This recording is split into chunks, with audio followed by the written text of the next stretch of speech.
It began with a patch sewn onto a sleeve, a simple emblem shaped like a face, carried quietly into some of the hardest fighting of the Second World War.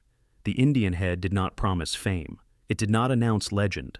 It marked a division that would move steadily from one brutal battlefield to the next, often overlooked, often exhausted, and almost always where the fighting was hardest.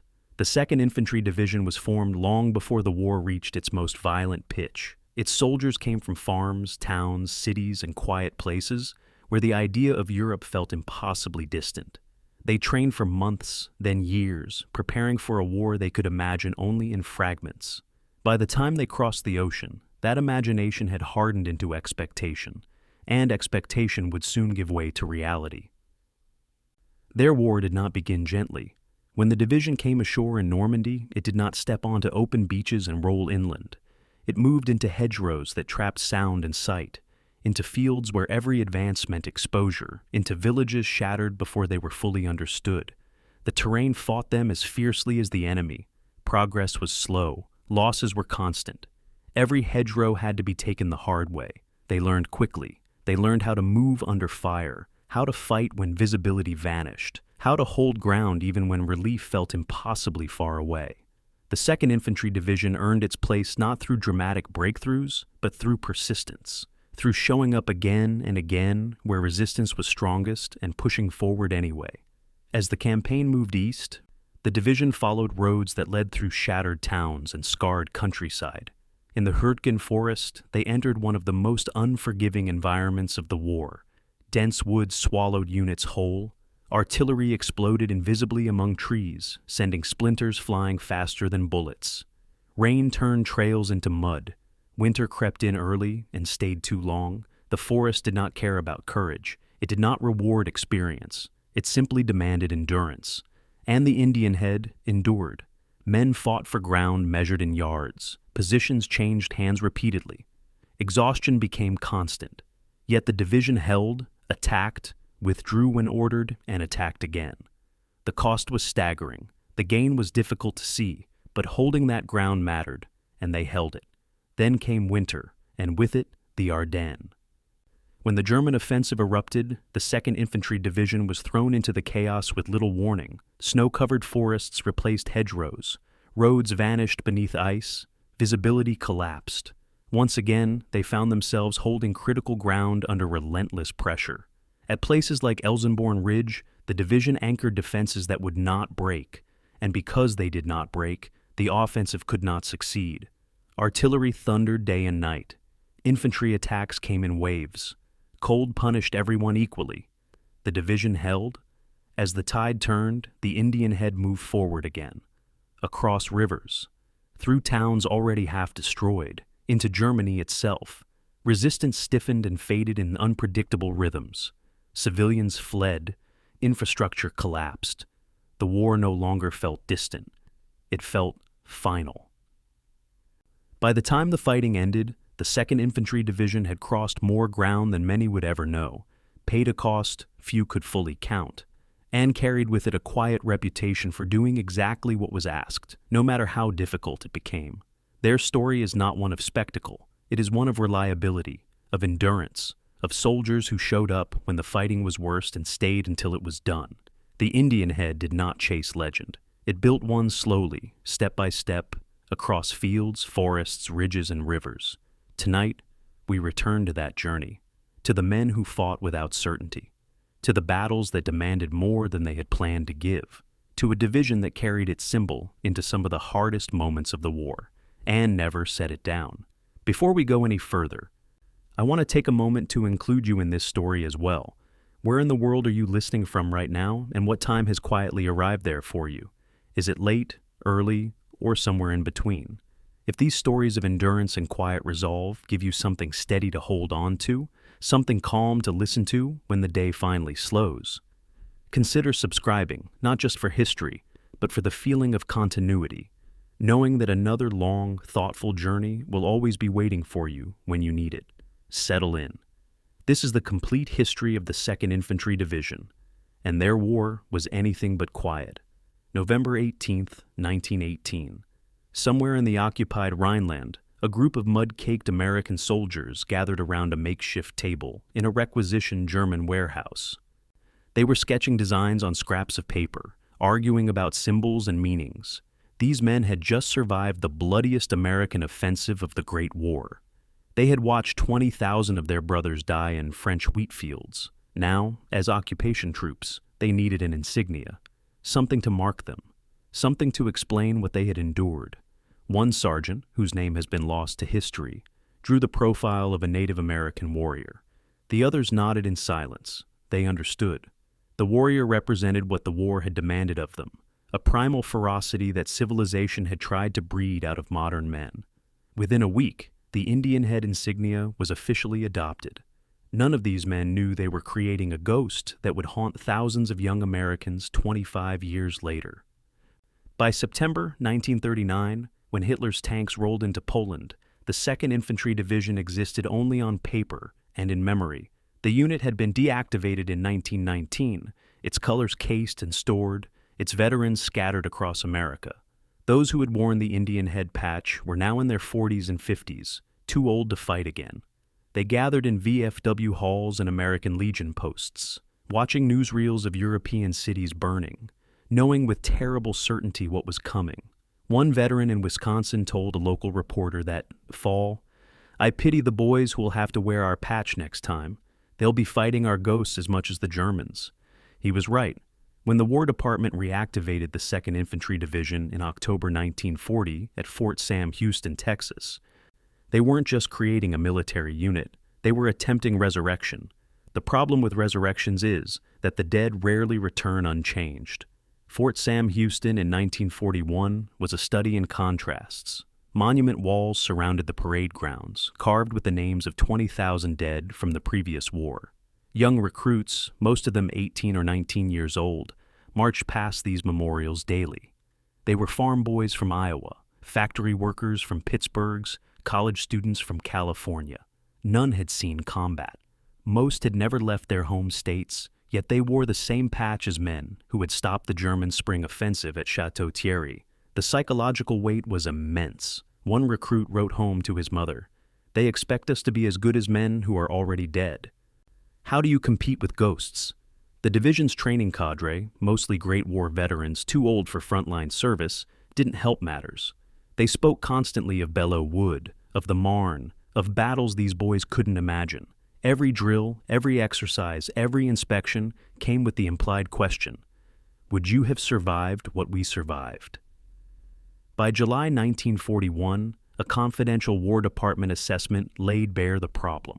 The 2nd Infantry Division, despite its legendary name, existed more as symbol than fighting unit. The report noted that the division was at only 40% of authorized strength. Equipment was obsolete or absent entirely. Training was sporadic and uncoordinated. Most damningly, the report observed, the division's legacy may prove a liability rather than asset. Personnel appear more concerned with living up to historical reputation than developing practical combat skills. Only 3% of the division's soldiers had any combat experience, and that was from minor skirmishes on the Mexican border. The rest were civilians in uniform, playing at being warriors. The gap between expectation and reality yawned like a chasm. When Pearl Harbor was attacked that December, these same recruits expected immediate deployment. They had trained for a year. They wore the Indianhead patch. Surely they were ready. The War Department knew better. The aging veterans watched from the sidelines as their spiritual descendants prepared for war. Some wrote letters to the division newspaper, offering advice and encouragement. Others stayed silent, knowing that nothing they could say would prepare these boys for what was coming. One veteran, interviewed years later, remembered visiting Fort Sam Houston in early 1942. He walked through the barracks at night, listening to young soldiers snore in their bunks. They looked like children, he recalled. We probably looked the same in 1917, but we didn't know what we were walking into. These kids, they knew. The newsreels showed them. The radio told them. And that knowledge, that anticipation, it was its own kind of hell. The veteran paused in the interview, his hands shaking slightly. I think waiting to become ghosts is worse than actually becoming one. The Indianhead insignia itself became a source of both pride and anxiety.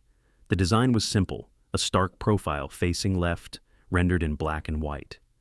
No color, no decoration, no flourish. Just the essential outline of a warrior's face. Military historians have noted that it's one of the few American division patches that depicts a human figure rather than an abstract symbol or animal. This mattered psychologically. When soldiers looked at their shoulders, they didn't see a thunderbolt or a big red one or a cactus. They saw a face. They saw a person. And that person's expression was severe, unyielding, ready for violence.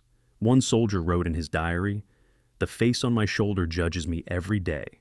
When I'm tired, when I'm scared, when I want to quit, I feel it looking at me, asking if I'm worthy." This was the burden the 2nd Infantry Division carried before they ever fired a shot in anger. The gap between the division's glorious past and uncertain present created a unique institutional psychology. Unlike brand new divisions with no history, the 2nd couldn't simply build their identity through training and eventual combat.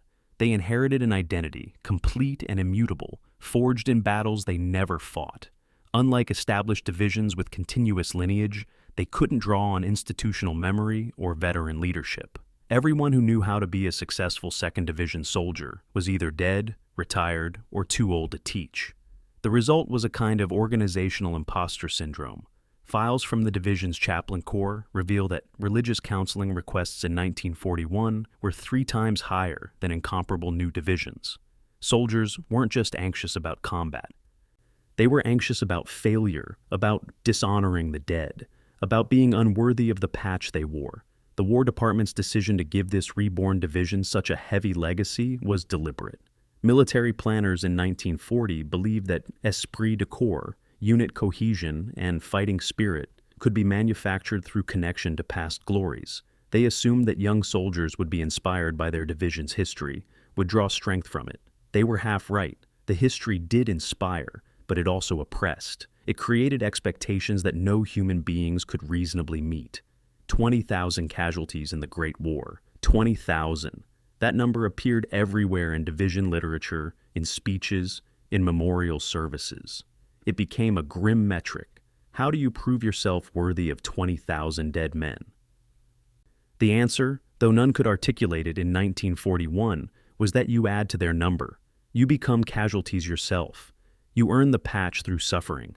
By autumn 1941, as the division prepared to expand and intensify training, a quiet understanding settled over Fort Sam Houston. This would not be easy. This would not be quick. The 2nd Infantry Division would not simply show up in Europe and win through force of legacy. They would have to learn everything the hard way, would have to build their own story, separate from, but parallel to the Great War narrative. One officer, writing to a friend at the War College, captured the mood. "We are not the 2nd Division of Belleau Wood. We are their descendants. And descendants always disappoint their ancestors before they finally surprise them." That officer's name was Lieutenant Colonel John Stokes. Within 3 years, he would be dead, killed in the hedgerows of Normandy. But his observation proved prophetic. The 2nd Infantry Division would indeed disappoint before surprising. They would fail before succeeding. They would nearly break before they became unbreakable. The ghosts of Belleau Wood haunted every step of the journey ahead. They whispered in training exercises, demanding perfection. They loomed over qualification ranges, judging marksmanship. They stood silent, witness to close order drill, comparing these modern soldiers to men who had charged machine guns with nothing but rifles and courage. And the living soldiers, these boys from Iowa and Pittsburgh and California, felt that spectral pressure every day. Some crumbled under it, others hardened, a few transcended it, transforming the weight of history from burden into fuel, but none escaped it. You cannot wear the face of a warrior on your shoulder and pretend you're just playing soldier. Eventually, the face demands you become what it represents. Eventually, every ghost demands to be fed. The 2nd Infantry Division's ghosts would feast well in the years ahead. 20,000 dead from the Great War would be joined by 20,000 more from the 2nd. The patch would be earned again, in blood, exactly as it was earned the first time. But in November 1918, as those original soldiers sketched their insignia in a German warehouse, they couldn't have imagined the full cost of their creation. They were just trying to remember who they had been and what they had survived. They were trying to make sense of the senseless. They gave future soldiers a symbol. What they actually gave them was a curse disguised as an honor. October 12, 1941. The Louisiana Maneuvers. 2nd Infantry Division Command Post, somewhere in the piney woods south of Shreveport. Lieutenant Colonel John Stokes stood over a map table watching his division get destroyed. Not with bullets or shells, those would come later, but with umpire decisions and red flags marking eliminated units. On paper, his division had just been encircled and annihilated by a smaller, better-trained opponent in just over 4 hours. The umpires, regular Army officers observing the war game, showed no mercy in their assessment. Communication had failed. Artillery coordination was non-existent. Infantry advanced without reconnaissance. Tanks operated independently of infantry support. It was, in the clinical language of the after-action report, a comprehensive failure at every level of command. Stokes looked at the young officers around him, saw their faces flushed with shame and frustration, and made a decision that would define the next 2 years. "Gentlemen," he said quietly, "we are not ready. We will not be ready for a very long time, and we will accept that." The Louisiana maneuvers of 1941 were supposed to be the great test of America's mobilization. 400,000 soldiers, the largest military exercise in U.S. history, playing out mock battles across the South. For the 2nd Infantry Division, it became something else entirely, a humiliating revelation of incompetence. The division's performance was so poor that War Department observers recommended it be broken up and its personnel redistributed to more effective units. Only the intervention of senior commanders who believed in the division's potential saved it from dissolution. But the damage to morale was severe. Soldiers who had spent a year training, who wore the proud Indianhead patch, had just learned they were among the worst units in the Army. One private wrote home, "We thought we were ready to fight Germans. Turns out we can't even beat the blue team in Louisiana." The phrase "blue team" became a bitter joke in the division for months afterward. What followed was the longest, most grueling training cycle of any American division in World War II, 28 months. Over 2 years of nearly continuous preparation, reorganization, and retraining. Other divisions trained for 6 months, maybe a year, then shipped out to combat. The 2nd stayed behind. They watched the 1st Infantry Division sail for North Africa in summer 1942 and felt the sting of being left behind. They watched the 29th Infantry Division depart for England in autumn 1942 and wondered what was wrong with them. By early 1943, the division had been training longer than most soldiers had been in the Army. Frustration mounted. Combat veterans from other theaters would later say that anticipation of battle is often worse than battle itself. The 2nd Infantry Division proved that theorem. They anticipated for 28 months, every day wondering when, every night wondering if they would measure up. December 7, 1941 should have been the moment everything changed for the division. Pearl Harbor, war declared, the nation mobilized. Fort Sam Houston erupted in activity, soldiers certain they would ship out within weeks. Instead, they received orders to continue training. The War Department had decided that the 2nd Infantry Division, despite its famous name, was not ready for combat deployment. Not ready for the Philippines, where American and Filipino forces were already dying. Not ready for the Pacific Island campaigns that would begin soon. Not ready even for garrison duty in Iceland or Alaska. They were half-trained civilians wearing a historic patch, and everyone knew it. The shame of that realization cut deeper than any enemy bullet could. These soldiers wanted to prove themselves worthy of their insignia. Instead, they were told to keep marching in circles in Texas. January 19th of 43 brought a change that would define the division's future. Major General Walter Robertson assumed command. His reputation preceded him. This was his 3rd Division command, unusual in an army where most officers got one chance if they were lucky.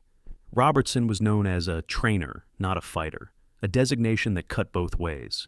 He had never led troops in combat, but he was legendary for transforming mediocre units into excellent ones through relentless, systematic preparation. His first address to the division was blunt. "I don't care about your patch," he told an assembly of officers. "I don't care about Belleau Wood or the Marne. Every man in those battles is dead or old. You are neither. You are undertrained soldiers who will get other soldiers killed if you go to war as you are now. We will fix that. It will not be pleasant." Robertson was true to his word. The training intensified immediately. By spring 1943, the division was transferred to Camp McCoy, Wisconsin, for winter warfare training. The logic was sound. If Germany wasn't defeated by the next winter, American troops would need to fight in European cold. The execution was brutal, 18-mile forced marches with 70-pound packs through snow and ice. Live fire exercises with only 10 yards, not tens of yards, literally 10 yards. Separation between soldiers and artillery impact points. 127 men were hospitalized for frostbite in a single week.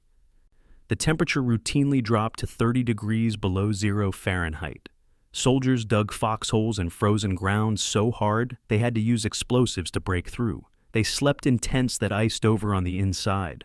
They learned to field strip weapons with numb fingers, to navigate by compass when snow erased all landmarks, to keep moving when every muscle screamed for rest.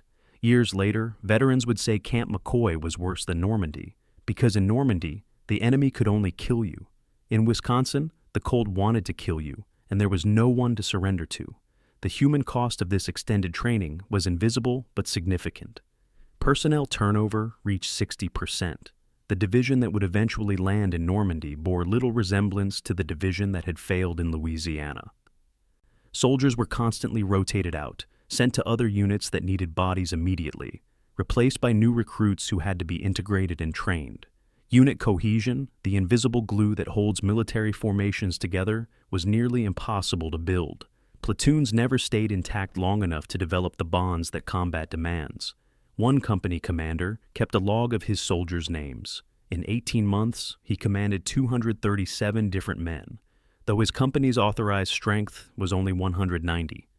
"I stopped learning names," he wrote. "I just called everyone soldier because they'd be gone before I could remember their faces." This was the hidden wound of the 2-year training cycle. The division was being trained to excellence, but it was also being prevented from becoming a true unit. August 1943 brought the division to Northern Ireland for final preparation before combat deployment. Belfast. The soldiers expected to invade France within months. Instead, they received more training orders, advanced amphibious assault exercises, combined arms coordination drills, urban warfare simulations. The pattern was familiar by now: train, wait, train more, wait longer. But Ireland brought a new complication. Boredom mixed with frustration creates violence. June 1943, soldiers of the 2nd Division rioted against British military police in downtown Belfast. The details are murky. Accounts vary, but the result was clear. Dozens injured, millions of dollars in property damage, and a formal diplomatic complaint from the British government to the American embassy. The riot revealed what statistics couldn't. The division was reaching a breaking point. You can only sharpen a blade for so long before the sharpening becomes damage. You can only tell soldiers they're not ready for so long before they stop believing they'll ever be ready. The psychological impact of the extended training defies easy measurement. In terms of technical proficiency, the 2nd Infantry Division that embarked for Normandy in June 1944 was probably the best-trained American division of the entire war. They could coordinate artillery and infantry with precision. They could execute complex maneuvers under pressure. They had trained in every conceivable terrain and weather condition. They knew their weapons, their tactics, their roles, but they had also internalized a deep uncertainty about their worth. 2 years of being told you're not ready doesn't create confidence, even when you finally become ready. It creates doubt, and doubt in combat is more dangerous than any enemy. One officer, writing decades later, captured the paradox. "We were the most prepared division in the Army and the least confident. We knew everything except whether we could actually do it." That question, can we actually do it, haunted the 2nd Infantry Division as their ship steamed toward France. They had trained for 28 months. They wore a patch earned by ghosts in a previous war. They had been sharpened to a fine edge. Now they would discover if the edge could cut, or if it would shatter on first contact with the enemy. The ghosts of Belleau Wood waited to see if their descendants would honor or disgrace them. The soldiers themselves just wanted to finally, mercifully, after 2 years of anticipation, find out who they actually were.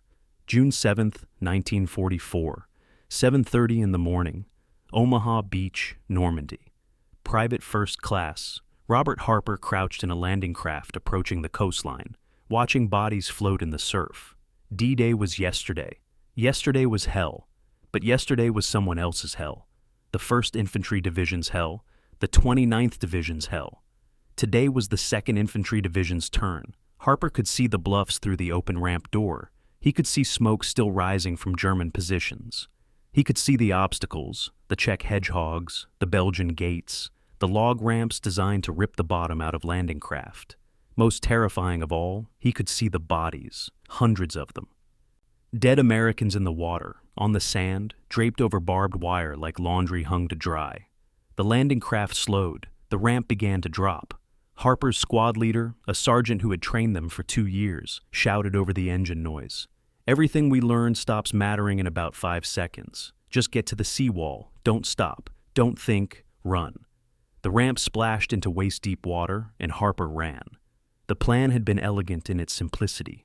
The 2nd Division would land on D+1 after the beaches were secured, after the initial German resistance was broken, after engineers had cleared paths through the obstacles. They would then push inland rapidly, exploiting the gap the 1st and 29th Divisions had torn in Hitler's Atlantic Wall. Simple, clean, safe, relatively speaking. The reality was chaos wrapped in fire and drowned in blood. Omaha Beach was not secured. German artillery still commanded the high ground.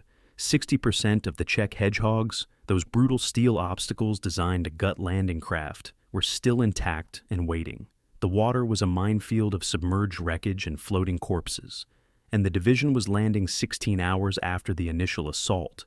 But it felt like they were landing first. The Germans had used the night to reposition, to resupply, to prepare. They knew more Americans were coming. They were ready. The landing proceeded in waves, company by company, battalion by battalion. The 2nd Battalion of the 38th Infantry Regiment hit the beach at 7:30. By 8 o'clock, they had suffered 40 casualties and hadn't advanced 50 yards inland. The problem was immediately apparent. There was no room. The beach was clogged with disabled vehicles, supply dumps, casualty collection points, and shell craters from yesterday's naval bombardment. The paths through the obstacles, the ones engineers were supposed to have cleared, were bottlenecks where 3 or 4 men had to move in single file while German machine guns fired from prepared positions on the bluffs. It was a shooting gallery. American soldiers were the targets. One lieutenant, whose name appears in the after-action reports only as KIA June 7, managed to get a runner back to the beach with a message before he was killed. The message read, "Need naval gunfire support immediately. Taking casualties from positions that should have been destroyed yesterday. Cannot advance without fire support. Request urgent." At 10:15 in the morning, the naval gunfire suddenly ceased. The destroyers that had been pounding German positions on the bluffs, the warships that were the only thing keeping American soldiers alive on that beach, simply stopped firing. The reason was mundane and catastrophic. They needed to refuel. Ships cannot maintain continuous bombardment indefinitely. They run out of ammunition. They run out of fuel. They need to withdraw, resupply, return. Standard naval procedure. Except no one had told the soldiers on the beach that their covering fire was about to disappear. When the guns stopped, the German artillery started. Mortars and 88mm guns that had been suppressed by naval fire suddenly came alive. The beach, already crowded and chaotic, became a killing ground. Soldiers dove behind anything that might provide cover, knocked out tanks, sand berms, piles of equipment, even bodies. The dead became shields for the living. Colonel Hurley Fuller commanded the 38th Infantry Regiment. At 11:30, with naval gunfire still absent and his men pinned down, he made a decision that would define the 2nd Division's war. He ordered the advance to continue. No fire support, no armor support. The tanks were still stuck on the beach. No air support. The weather had grounded most aircraft. Just infantry, moving uphill into machine gun fire, because staying on the beach was death, and at least moving gave them a chance. Years later, military historians would debate whether this was brilliant leadership or murderous folly. The soldiers who survived had a simpler assessment. It was necessary. Staff Sergeant William Courtney, who led his squad up the Vierville Draw that day, said in an interview 40 years later, "We had 2 choices, die where we were or die trying to move. At least dying while moving felt like we were doing something." Courtney's squad of 12 men reached the top of the bluff. 3 of them made it. Courtney was not one of them. The naval gunfire resumed at 2:45 in the afternoon, 5 hours after it had stopped. 5 hours. In that window, the 2nd Battalion of the 38th Infantry advanced 400 yards. The cost was 127 casualties. That's roughly 1 casualty for every 3 yards of ground, 1 human life for 9 feet of French beach. The mathematics of attrition warfare are always grim. But Omaha Beach on D+1 reduced those mathematics to their starkest form. Ground was measured in yards, casualties were measured in hours, victory was measured in survival. By the end of June 7th, the division had lost 341 men. 47 were dead, 294 wounded, and the rest missing, a category that usually meant dead, but the body hadn't been found yet. 92% of those casualties came from artillery and mortar fire, not small arms. The Germans barely needed to expose themselves to kill Americans. They just needed to drop explosives from above and let physics do the rest. The division's first objective was the town of Trevière, 6 miles inland. In peacetime, 6 miles is a pleasant afternoon walk. In war, 6 miles through contested terrain against a prepared enemy is an eternity. The division landed on June 7th. They didn't reach Trevière until June 18th. 11 days to cover 6 miles, half a mile per day. World War I veterans had measured advances in yards per day during trench warfare. The 2nd Division's Normandy campaign began with a pace that would have been familiar to soldiers from Verdun or the Somme. This was not the mobile, mechanized warfare they had trained for. This was something older and crueler, a grinding, attritional slog where every field was contested, every hedgerow hid Germans, every road was registered for artillery fire. The division that had trained for 28 months discovered in their first week of combat that training can prepare you for many things, but it cannot prepare you for the specific horror of your own war. Private Robert Harper, who had run off the landing craft on the morning of June 7th, survived the beach. He survived the advance to Trevière. He survived June altogether, but he didn't survive July. On July 3rd, a German sniper killed him in a hedgerow near Saint-Lô. Harper was 22 years old. He had been in combat for 26 days. His parents received a telegram 3 weeks later informing them their son had died in service to his country in France. The telegram didn't mention that he died before he ever truly left the beach. The telegram didn't explain that Normandy was a beach that stretched for miles inland, that the killing ground wasn't just the sand and water, but every field and farm beyond. Harper's name appears on the Normandy American Cemetery's wall of the missing. He has no grave. His body was never recovered. He exists now only as a name on marble, one of thousands, testament to a simple truth that the 2nd Division learned in their first 5 hours of combat. Sometimes the window between life and death is measured not in choices or skill or courage, but simply in when the naval gunfire stops and starts. Harper was in the wrong place during the wrong 5 hours. That was enough. The division cleared Omaha Beach on June 8th, finally pushing inland to establish a perimeter. They left behind the chaos, the bodies, the burning vehicles, the blood-soaked sand. But they carried the beach with them. You don't spend 36 hours landing under fire and walk away unchanged. Every soldier who crossed that beach bore its mark. Some carried it as visible wounds, others as invisible ones. All carried it as knowledge. This was just the beginning. If the beach, supposedly secured by yesterday's assault, could be this terrible, what would the rest of France be like? What horrors waited in the hedgerows ahead? These questions haunted the division as they moved inland. Behind them, engineers were still clearing bodies from the surf. Ahead of them, the bocage waited with its own particular hell. And somewhere in between, the ghosts of Belleau Wood watched their descendants and wondered if 28 months of training had been enough. The answer, revealed in blood on D+1, was both yes and no. The training had made them technically proficient. But no amount of training could prepare men for the 5-hour window when their covering fire disappeared, and they had to advance anyway, into the guns, knowing that survival was luck and nothing more. June 15th, 1944. Hill 192, Normandy. Captain William Smith watched his company prepare to attack a hedgerow 200 yards ahead. 200 yards. In open terrain, that's 30 seconds of running. Here in the bocage, Those 200 yards might as well have been 200 miles. The hedgerow wasn't just vegetation. It was a Norman fortress that had been growing for 1,000 years.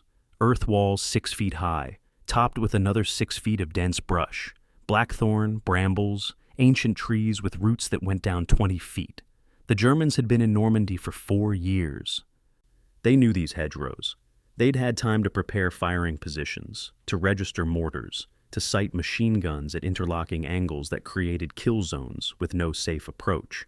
Smith had studied tactics at Fort Benning. He understood fields of fire, envelopment, suppression, and maneuver. But the hedgerows made all of that theoretical knowledge useless. There was no envelopment because you couldn't see the enemy to envelop. There was no suppression because you couldn't suppress what you couldn't locate. There was only the slow, bloody work of advancing across open ground into hidden fire. Smith checked his watch. 0600. Time to die for 200 yards of France. The Norman bocage was 400 square miles of agricultural terrain that had been enclosed by hedgerows since the Middle Ages. Farmers had built earthen walls to mark property boundaries, to contain livestock, to prevent soil erosion. Over centuries, vegetation grew on these walls until they became living fortifications.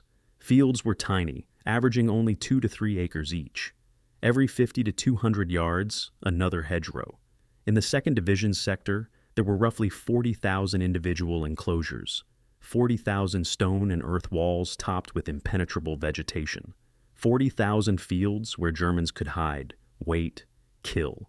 American doctrine emphasized mobility, mechanized warfare, tanks and infantry working together to break through and exploit. The bocage made all of that impossible.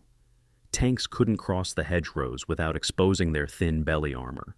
Infantry advancing across fields were exposed to hidden observers. Artillery was ineffective because you couldn't see what you were shooting at. It was a defender's paradise and an attacker's nightmare. June 23rd brought a lesson in the price of ignorance. Private John McKinney's squad was tasked with clearing a single hedgerow near the village of Barigny. 12 men, 1 hedgerow. The approach seemed simple. Cross the field, assault the hedgerow, clear any Germans on the other side, move to the next one. McKinney's squad crossed the field at a run, firing as they moved, trying to suppress any defenders. They reached the hedgerow. Nothing. No fire. No resistance. They began to congratulate themselves on an easy victory when the mortars started falling. 4 rounds in rapid succession. The German observer was 400 yards away, hidden in a church steeple, with detailed maps showing the exact location of every hedgerow in his sector. He'd waited for the Americans to cluster at the hedgerow before calling in fire. 12 men became casualties in 15 seconds.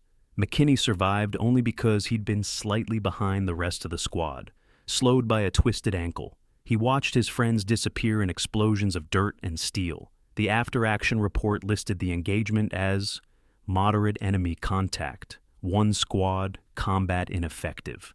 Moderate, 1 squad. The bureaucratic language couldn't capture the truth. The Germans were teaching the Americans how to die in Normandy, and the tuition was paid in blood. The division's casualty rate in June and July was roughly 100 men per mile advanced, 100 casualties per mile. Think about that mathematics.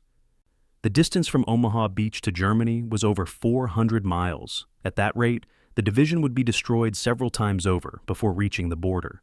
Something had to change. The change came from desperation and ingenuity. Sergeant Curtis Coulin, a tanker in the division, invented a solution using scrap metal from German beach obstacles. He welded salvage steel beams to the front of Sherman tanks, creating tusks that could cut through hedgerows instead of climbing over them. The Coulin hedgerow cutter, or rhino tank, reduced breakthrough time from 5 minutes to 30 seconds. More importantly, it allowed tanks to penetrate hedgerows without exposing their vulnerable underside. The invention spread across the entire Normandy front within 2 weeks. Coulin received the Legion of Merit. His innovation probably saved thousands of lives, but it couldn't save them all. The bocage still demanded its price. The Germans defending Normandy weren't the elite troops that propaganda portrayed. Many were conscripts, older men, boys, soldiers recovering from wounds on the Eastern Front. But they understood defensive warfare in a way Americans didn't. They had learned on the steppes of Russia where static defense meant death and where flexibility, camouflage, and patience were the keys to survival. In the bocage, they applied those lessons perfectly. A German infantry squad of 9 men could hold off an American platoon of 40 for hours if they chose their position well. They would occupy a hedgerow, wait for Americans to enter the adjacent field, call in mortar fire, then retreat to the next hedgerow before American artillery could respond. This tactical patience was infuriating and effective. American soldiers wanted to close with the enemy, to fight, to win. The Germans denied them that satisfaction. You cannot close with an enemy who refuses to stay put. You cannot win a decisive victory against an opponent who treats every engagement as temporary. July 2nd marked a small but significant evolution in division tactics. Instead of sending entire squads across fields to assault hedgerows, company commanders began using fire teams of 3 men. One would cross the field while 2 provided covering fire. Then the second would cross while 1 and 3 covered. This reduced casualties dramatically because German observers couldn't target 3 dispersed men as easily as 12 clustered soldiers. It slowed the advance, but slower and alive was better than fast and dead. The technique was formalized in a division training bulletin issued July 8th. Fire team advance by bounds, maximum spacing, continuous suppressive fire on likely enemy positions, even when enemy not visible. This wasn't taught at Fort Benning. This wasn't in the field manuals. This was the hedgerow doctorate, lessons learned through the brutal pedagogy of combat. The division was being educated. The tuition was 3,000 casualties for 30 miles, 100 deaths per mile. The mathematics never changed, even when the tactics did. July 11th brought a discovery that revealed how thoroughly the Germans had prepared the defense. A night patrol captured a German lieutenant who was carrying detailed maps of American positions. The maps showed foxholes, command posts, supply routes, even individual fighting positions. The intelligence officer interrogating the lieutenant asked where he'd obtained such accurate information. The answer was simple: captured American officers, specifically their notebooks. American training emphasized detailed record keeping. Officers were taught to maintain logs, to sketch positions, to document dispositions. This was good staff work in peacetime. In combat, it was a security disaster.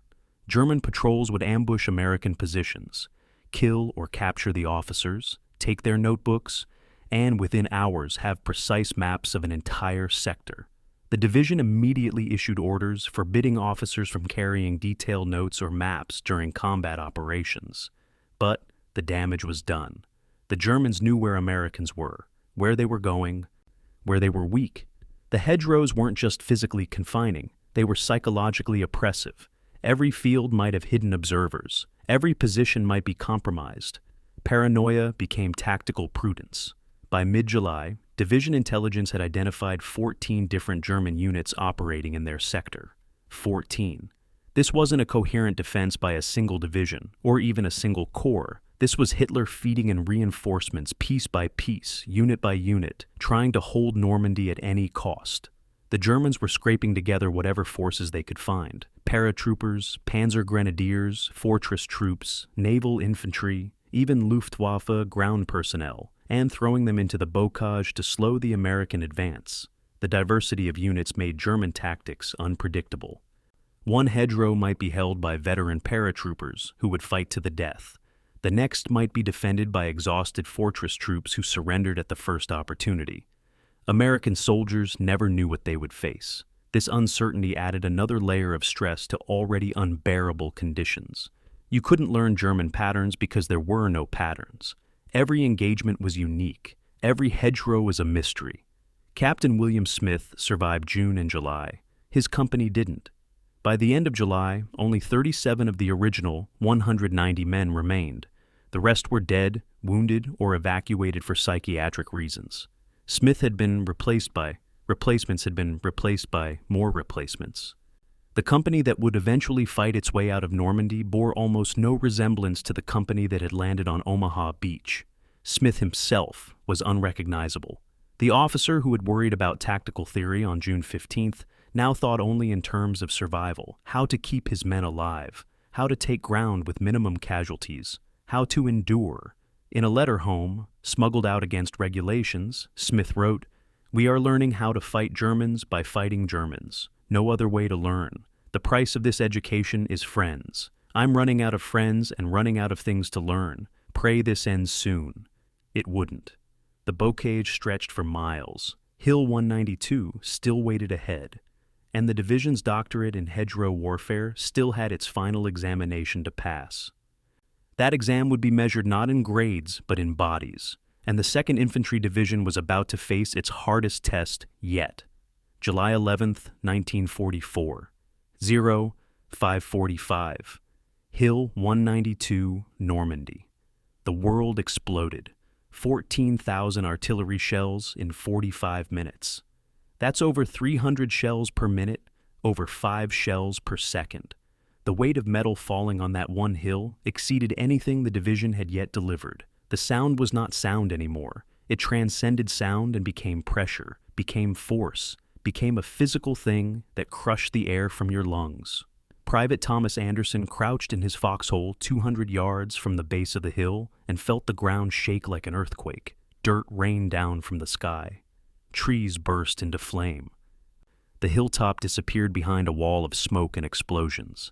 Anderson had never seen anything like this. No one had. This was industrial warfare at its purest, human beings using machines to transform landscape into hell. When the barrage stopped, the silence was worse than the noise. Anderson's ears rang. His hands shook. His platoon sergeant screamed something, but Anderson couldn't hear, could only see the sergeant's mouth moving. Then the whistle blew, and they went forward.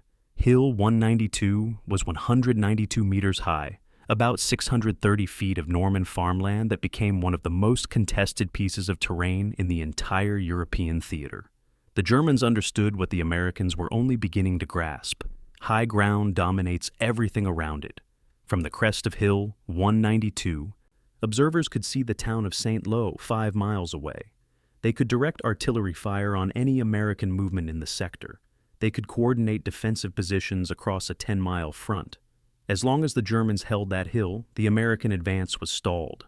The High Command had given the 2nd Infantry Division a simple mission: take the hill.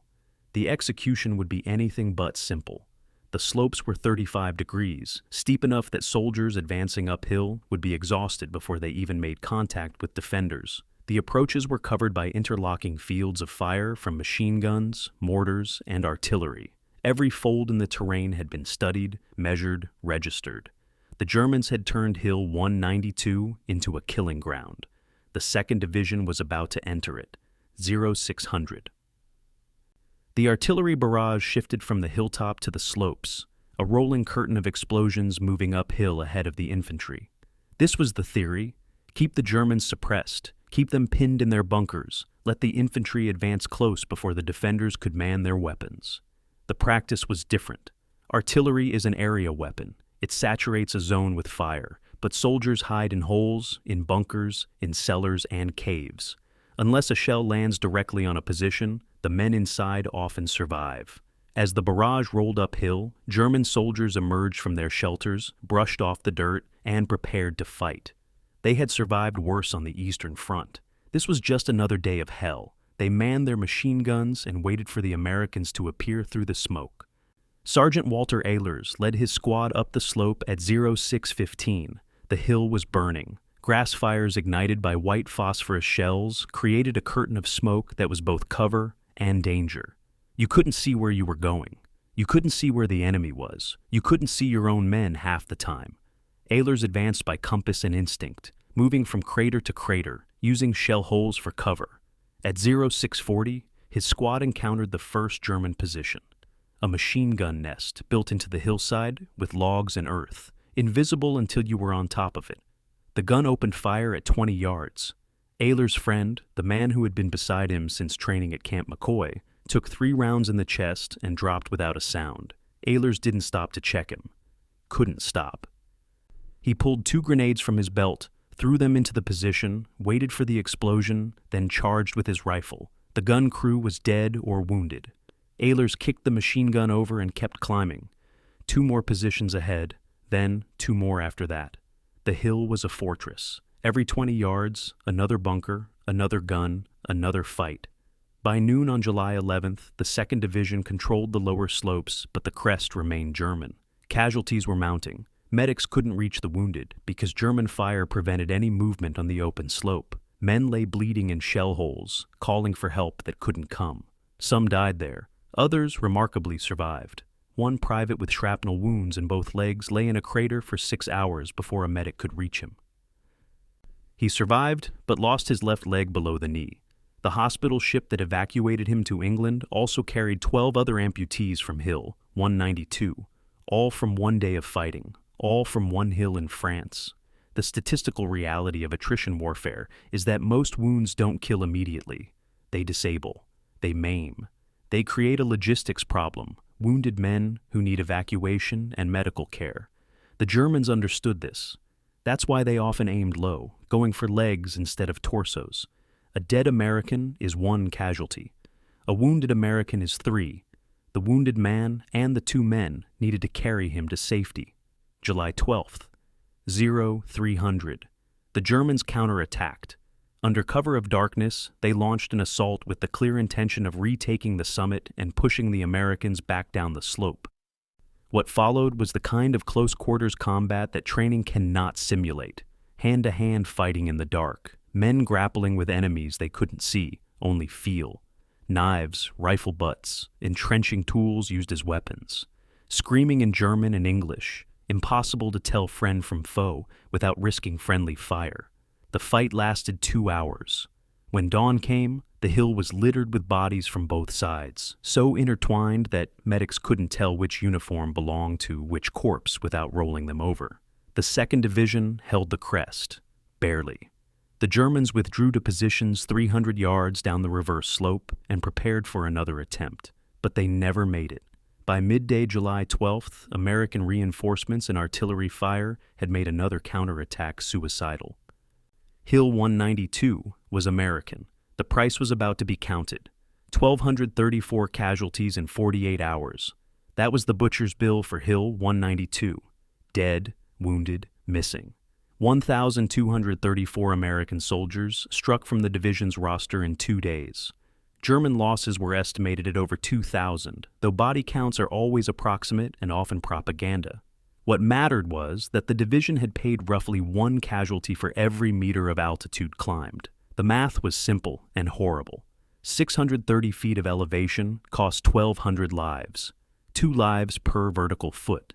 The division's medics, already exhausted from 6 weeks of continuous combat, worked around the clock treating wounds they'd never seen in training. Traumatic amputations from shell fire, sucking chest wounds from machine gun bullets, burns from white phosphorus that wouldn't stop burning even after the chemical was removed. One medic said years later, "We learned anatomy the hard way at Hill 192. Every wound taught us something. The cost of that education was watching boys die while we tried to help them." July 13th. 1,800 hours. The division held a memorial service on the crest of Hill 192 for those who had died taking it. The chaplain read names, so many names. The list took 20 minutes to complete. Soldiers stood in ranks, helmets removed, heads bowed. They were looking down on St. Lo for the first time, could see the town they'd been fighting toward for 5 weeks, could see beyond the bocage to open country. The strategic value was obvious. From this hill, American observers could direct fire across the entire sector. The Germans had held this ground because it was worth holding. Now it was American, purchased with blood. The chaplain finished reading names and said a brief prayer. No theology, no attempt to explain why God allowed such slaughter. Just a simple request: remember them, honor them, finish what they started. The service ended. The soldiers replaced their helmets and returned to their positions. There was no time for grief beyond that 20-minute ceremony. The war continued. Private Thomas Anderson survived Hill 192. Sergeant Walter Ehlers survived and later received the Medal of Honor for his actions on the slope. The division survived, though it was a different division than the one that had begun the assault. The officers who planned the attack had thought 2 days would be sufficient. They were right, but they'd underestimated the price. Training had prepared the division to execute complex combined arms assaults. Training had taught them how to coordinate artillery, infantry, armor, and air support. but training couldn't prepare them for the psychological reality of losing 1,200 men in 48 hours, of seeing friends torn apart, of killing at arm's length, of discovering that you're capable of violence you didn't know existed inside you. These lessons were learned on Hill 192. The division that descended from that hill was harder, more competent, more dangerous than the one that had ascended, but it was also more damaged. You don't watch 1,200 of your brothers die and walk away unchanged. The ghosts of Belleau Wood had asked whether their descendants could endure what they had endured. Hill 192 answered that question. Yes, the cost was learning that endurance and survival are not the same thing. July 26, 1944. Operation Cobra began with the largest aerial bombardment in tactical history. Over 1,500 heavy bombers carpeted a 5-mile section of the German line with over 3,000 tons of explosives. The 2nd Infantry Division wasn't part of the initial assault. They were in reserve, but they watched the sky fill with aircraft and felt the earth shake from bombs landing miles away. This was the breakout everyone had been waiting for. 2 months in Normandy, 2 months of grinding through hedgerows at 100 casualties per mile, and finally, the High Command was committing the full weight of American air power and armor to smashing through the German line. By afternoon, July 26th, the breakthrough was complete. German defenses collapsed. American tanks poured through the gap, and the 2nd Infantry Division received orders they'd been dreaming of since D-Day. Exploit the breakthrough. Advance as rapidly as possible. Don't stop for bypassed resistance. This was the war they'd trained for. Mobile, fast, victorious. The division advanced 12 miles on July 26th. 12 miles in one day. More than they'd gained in the entire month of June. The contrast was staggering. In the bocage, every field had been a battle. Every hedgerow required planning, suppression, assault. Progress was measured in yards. Now, suddenly they were racing across open country, meeting only scattered resistance, accepting German surrenders by the hundreds. Soldiers who had spent weeks thinking tactically, thinking about the next hedgerow, the next hill, were now thinking strategically, thinking about maps and objectives miles ahead. It was intoxicating. It felt like victory. One lieutenant wrote in his journal, "We're finally doing what we came here to do, moving fast, hitting hard. The Germans are running. After 2 months of hell, this is heaven." The advance continued for 12 days, 78 miles in 12 days, an average of 6.5 miles per day, the fastest sustained advance in the division's history. August 2nd, the Vire River. The division reached this natural barrier against minimal resistance and prepared to cross. Intelligence reports indicated the Germans were falling back toward the Seine. Paris was within reach. More importantly, the German border was within reach. The momentum felt unstoppable. Officers studied maps and calculated distances. 425 miles from the Vire River to Germany. At their current pace, they could be in Germany by mid-September, potentially ending the war in Europe before winter. The soldiers didn't think in those grand strategic terms. They just knew that for the first time since Normandy began, they were winning in a way that felt real, not grinding victories measured in corpses per mile, clean victories measured in miles per day. The division crossed the Vire River on August 3rd. Advanced scouts reported open roads to the port city of Brest in Brittany. The path was clear. Victory seemed inevitable. Then the orders arrived. August 7th, 11:30 hours. The division halted in place and waited for clarification of new orders that made no sense. They were being reassigned from 1st Army to 8th Corps. Their mission was changing from exploitation toward Germany to reduction of Brest. Brest, a port city in Brittany, the western peninsula of France, in the exact opposite direction from Germany. Soldiers checked their maps, certain there was a mistake. Officers contacted higher headquarters, requesting confirmation. The confirmation came. The 2nd Infantry Division was turning west while the rest of the army turned east.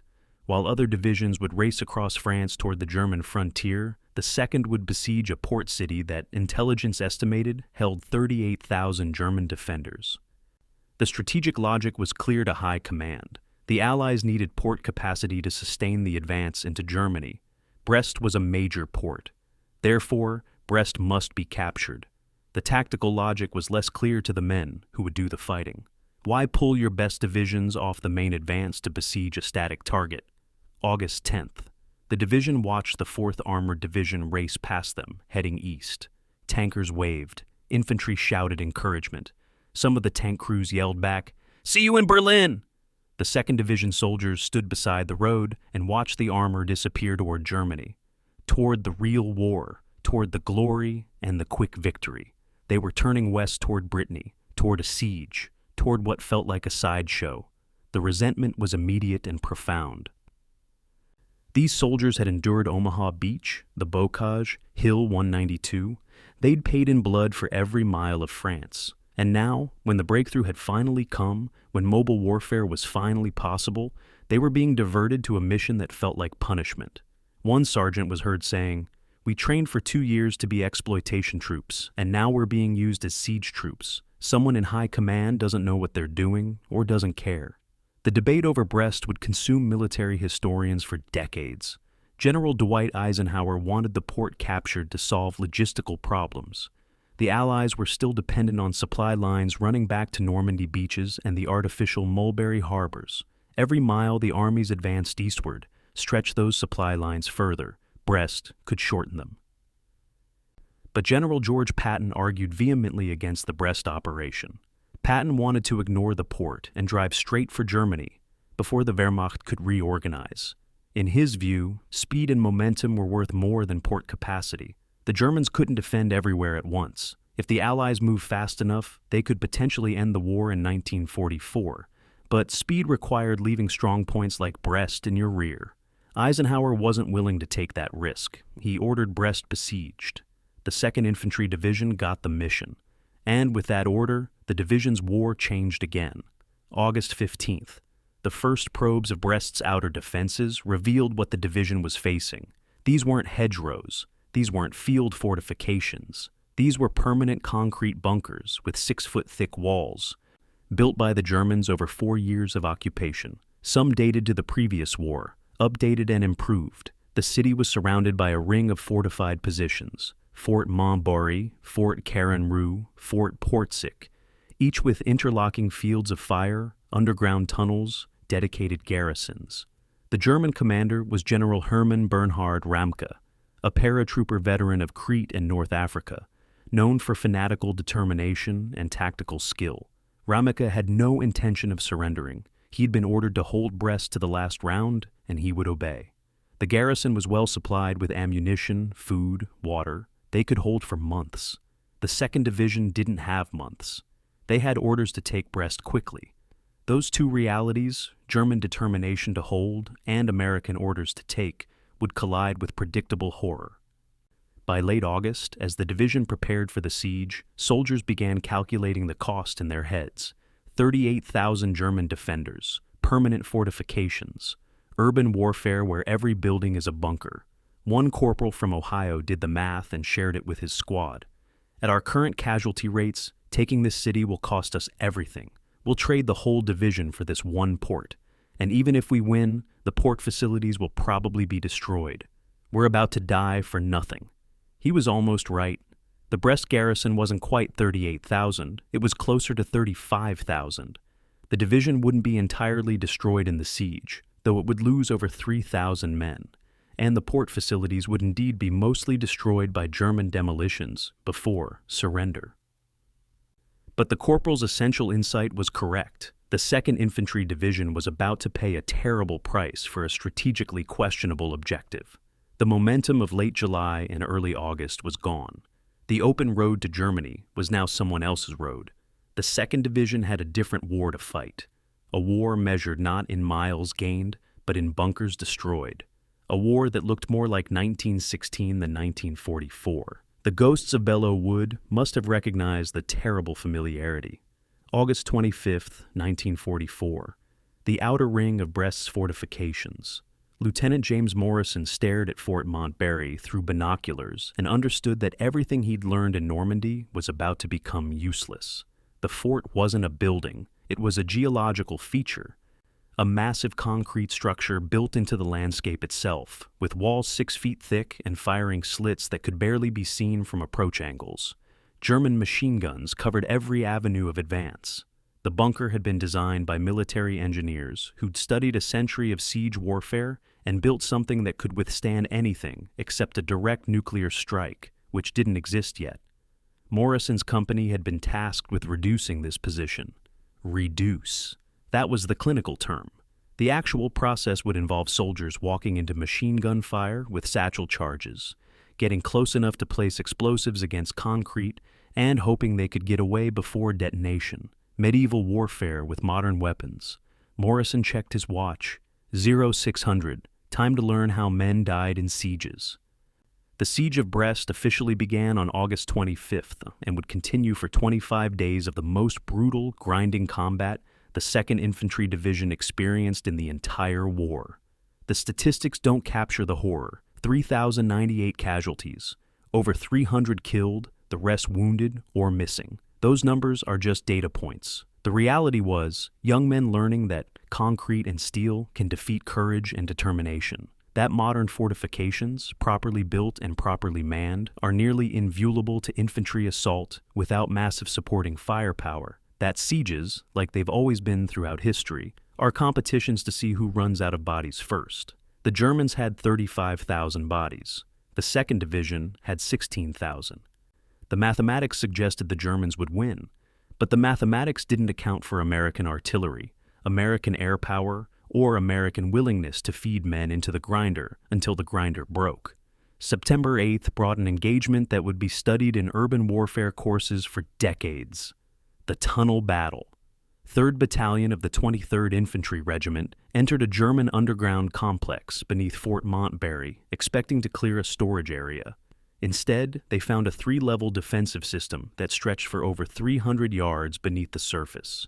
German troops had retreated into these tunnels and intended to fight there indefinitely. What followed was 14 hours of the most claustrophobic combat imaginable. Firefights in corridors 4 feet wide. Grenade exchanges around corners where you couldn't see the enemy. Hand-to-hand combat in the dark when flashlights failed or were shot out. The smell of cordite and blood and human waste in enclosed spaces. Men going mad from the noise of gunfire in concrete tunnels. Sound waves with nowhere to dissipate. The battalion finally cleared the complex by late evening, September 8th. Cost: 47 casualties from 1 battalion fighting in 1 tunnel system beneath 1 fort. The Germans lost an estimated 90 defenders. The mathematical exchange rate favored the Americans. The psychological cost was immeasurable. September 12th marked the first use of napalm in the European theater. Fort Montbarry had resisted every conventional assault. Artillery had failed to penetrate the concrete. Satchel charges placed at enormous cost had damaged but not destroyed the structure. The Air Force suggested trying napalm, jellied gasoline that would burn at over 1,000 degrees and consume all oxygen in enclosed spaces. The theory was simple. You couldn't blow up the fort, but you could burn out its defenders.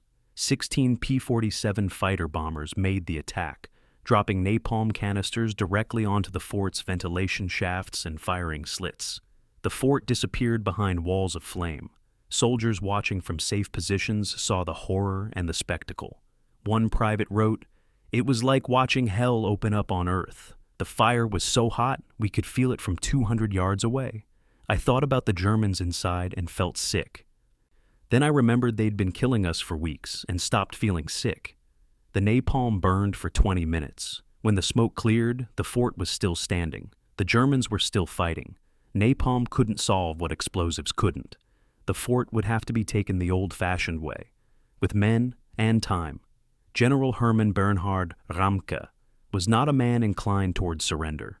His record spoke to fanaticism that bordered on madness. He'd led paratroopers during the invasion of Crete, one of the most costly airborne operations in German history. He'd fought in North Africa until captured, then escaped and made his way back to German lines. Hitler had personally decorated him for bravery.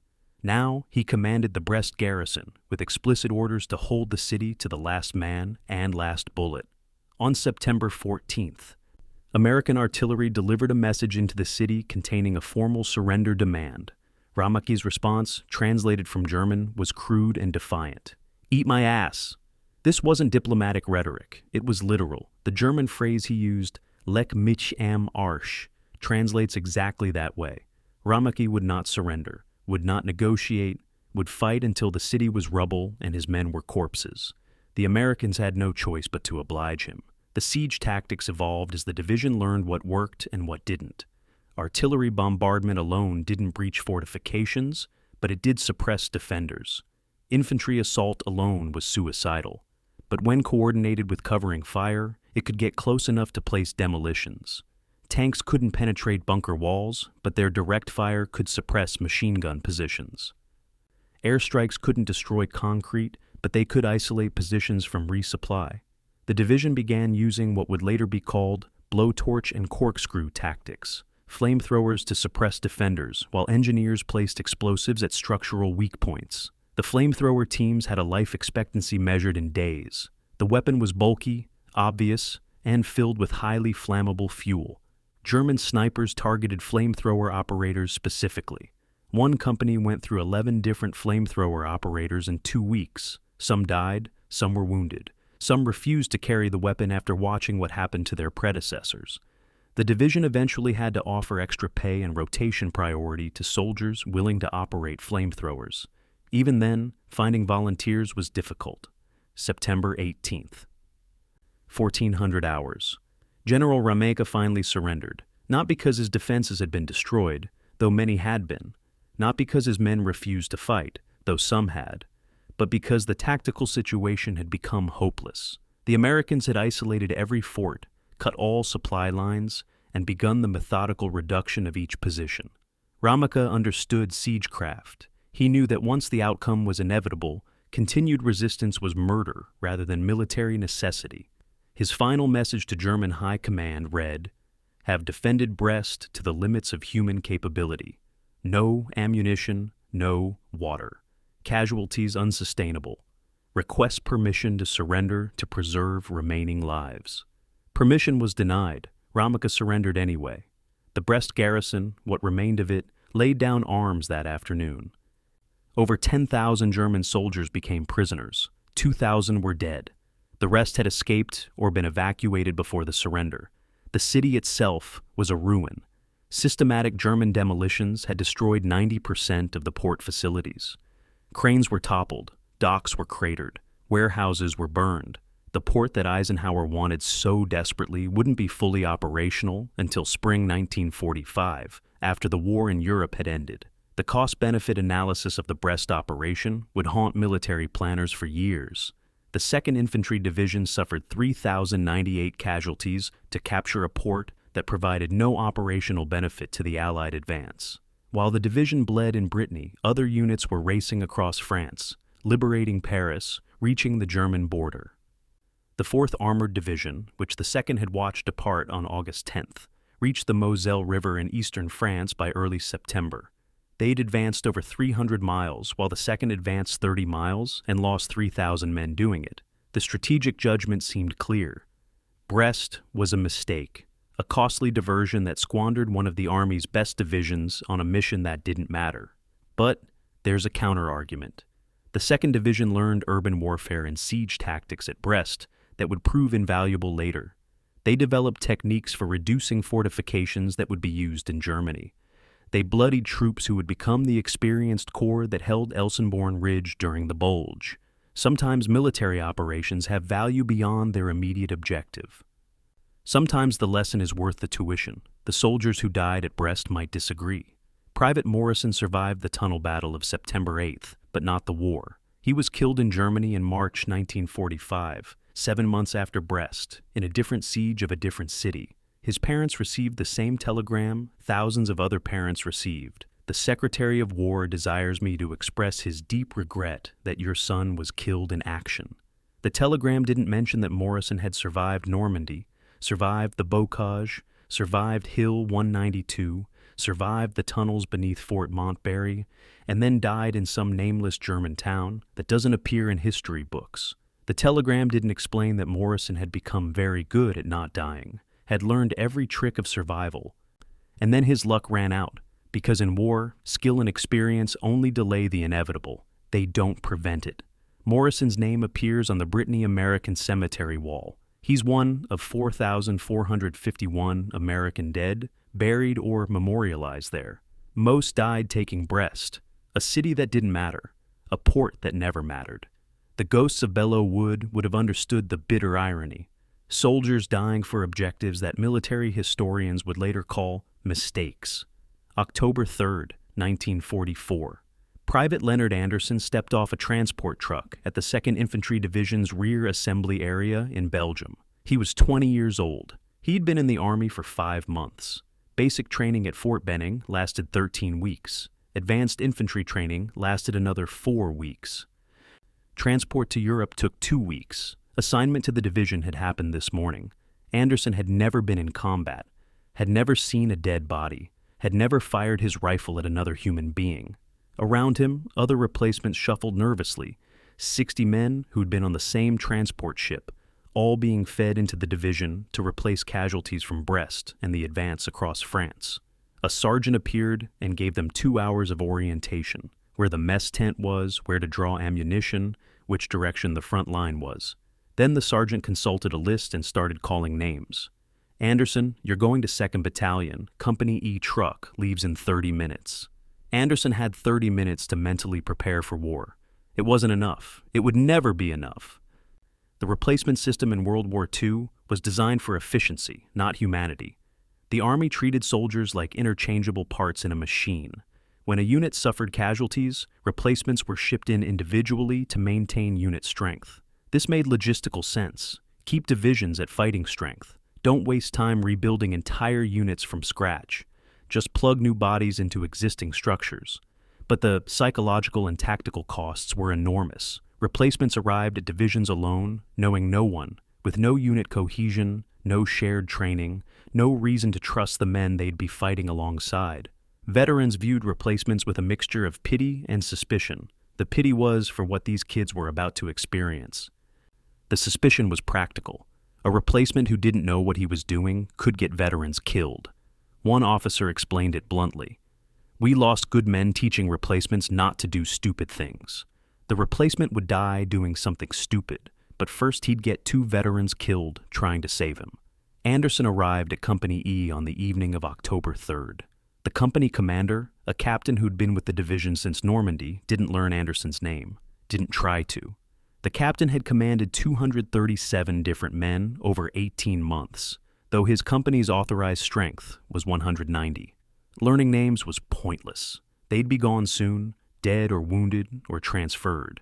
The captain just pointed Anderson toward a foxhole and told him to dig in for the night. Anderson dug. He was placed between 2 veterans who didn't speak to him, didn't introduce themselves, didn't offer advice. They'd learned that getting to know replacements was painful because replacements didn't last. Better to stay distant. Better to let them figure things out on their own or die trying. Anderson spent his first night at the front alone, despite being surrounded by soldiers. The psychological isolation was as dangerous as German bullets. October 8th. 5 days after arriving, Anderson was sent on his first patrol. The purpose was reconnaissance. Move through the woods, observe German positions, report back. Simple in theory, terrifying in execution. Anderson didn't know how to move quietly, didn't know which sounds were dangerous and which were normal, didn't know the patrol hand signals because nobody had taught him. He followed the man in front of him and tried not to die. Halfway through the patrol, German mortars started falling. The veterans scattered immediately, each man finding cover instinctively. Anderson froze. He'd never been under fire. The sound paralyzed him. A corporal grabbed him and pulled him into a shell crater. "Move when shit starts falling," the corporal hissed. "Stand still and you're dead." It was the first advice anyone had given Anderson since he arrived. The patrol returned without casualties. Anderson had survived. The veterans still didn't learn his name. The division's battalion S1 officer, the personnel administrator, kept detailed statistics that painted a grim picture. The average replacement survived 11 days before becoming a casualty. 11 days, not even 2 weeks. Some lasted hours, a few lasted months. But the median survival time was 11 days from arrival to death or wounding. The data revealed an obvious pattern. Replacements had triple the casualty rate of veterans in the same engagements. A firefight that might wound 1 veteran would kill or wound 3 replacements. The reasons were straightforward. Replacements didn't know the terrain, didn't know their fellow soldiers, didn't know the subtle indicators that warned of danger. Veterans had learned through experience, had developed instincts that couldn't be taught. Replacements learned the same way, but most didn't survive the learning process. The replacement system was feeding young soldiers into a grinder that consumed them before they could become effective. November 2nd, the division conducted an after-action review of a recent engagement near the German border. The review confirmed what everyone suspected. Units with high replacement percentages performed worse and suffered higher casualties. Companies that were over 60% replacements had double the casualty rate of companies that were mostly veterans. The correlation was undeniable. Fresh troops, no matter how well trained in basic skills, couldn't match the combat effectiveness of experienced soldiers. But the Army had no choice. The replacement system was the only way to maintain division strength. American doctrine required divisions to be kept at full authorized strength. Pulling divisions out of line for rest and reconstitution wasn't an option when the advance into Germany was happening, so the replacements kept coming and dying, and being replaced by more replacements who would also die. The machine consumed its parts and demanded more. October 22nd brought a small but significant change. The division implemented a buddy system for replacements. Instead of arriving alone, replacements would be assigned in pairs. 2 men from the same training cycle would stay together through assignment and initial combat exposure. The theory was that having one familiar face, one person you knew and trusted, would reduce the psychological isolation that made replacements so vulnerable. The implementation was imperfect. Not every replacement had a buddy available. Some buddies were separated by assignment to different companies. But when the system worked, it worked. Survival rates improved slightly. Not dramatically, but enough to be statistically significant. 2 replacements together averaged 14 days before casualty instead of 11. 3 extra days doesn't sound like much. But in combat, 3 days is a lifetime. 3 days is enough to learn where the German positions are, to understand the sector, to stop being completely useless. The buddy system saved lives, not many, but some. By late November 1944, the 2nd Infantry Division that landed at Normandy no longer existed in any meaningful sense. 75% of the original riflemen were gone, dead, wounded, or evacuated for medical reasons. The division was now composed primarily of replacements who'd arrived in August, September, October, November. These men wore the Indianhead patch, but had no connection to the division's history. They hadn't trained together for 2 years. They hadn't survived Omaha Beach or the Bocage or Hill 192 or Brest. They were strangers wearing a famous insignia. The institutional memory that makes military units effective had been almost completely erased. What remained was a structure, a table of organization, unit designations on maps. But the human connections that turned those abstractions into fighting units had to be rebuilt from nothing. The division was relearning how to be a division while simultaneously fighting a war. The total number of individual replacements received by the 2nd Infantry Division between June 1944 and May 1945 was 12,847. 12,847 individual soldiers processed through the replacement system and assigned to the division. The division's authorized strength was 16,000 men. That means the division turned over almost its entire personnel nearly 1.5 times during 11 months of combat. The mathematical reality is stark. The division that ended the war bore almost no personnel resemblance to the division that started it. They were the same division in name only. The ghosts of Belleau Wood had created an institution that survived the destruction of the people within it. The Indianhead patch continued even as the faces beneath it changed. This was institutional immortality purchased through individual mortality. The division lived, the soldiers died. The replacements filled the gaps and died in turn. The machine processed them all with industrial efficiency and bureaucratic indifference. Private Leonard Anderson became a statistic in this machine. He survived his first 11 days, then his first month. He was learning, adapting, becoming a veteran himself. But that's a story for later.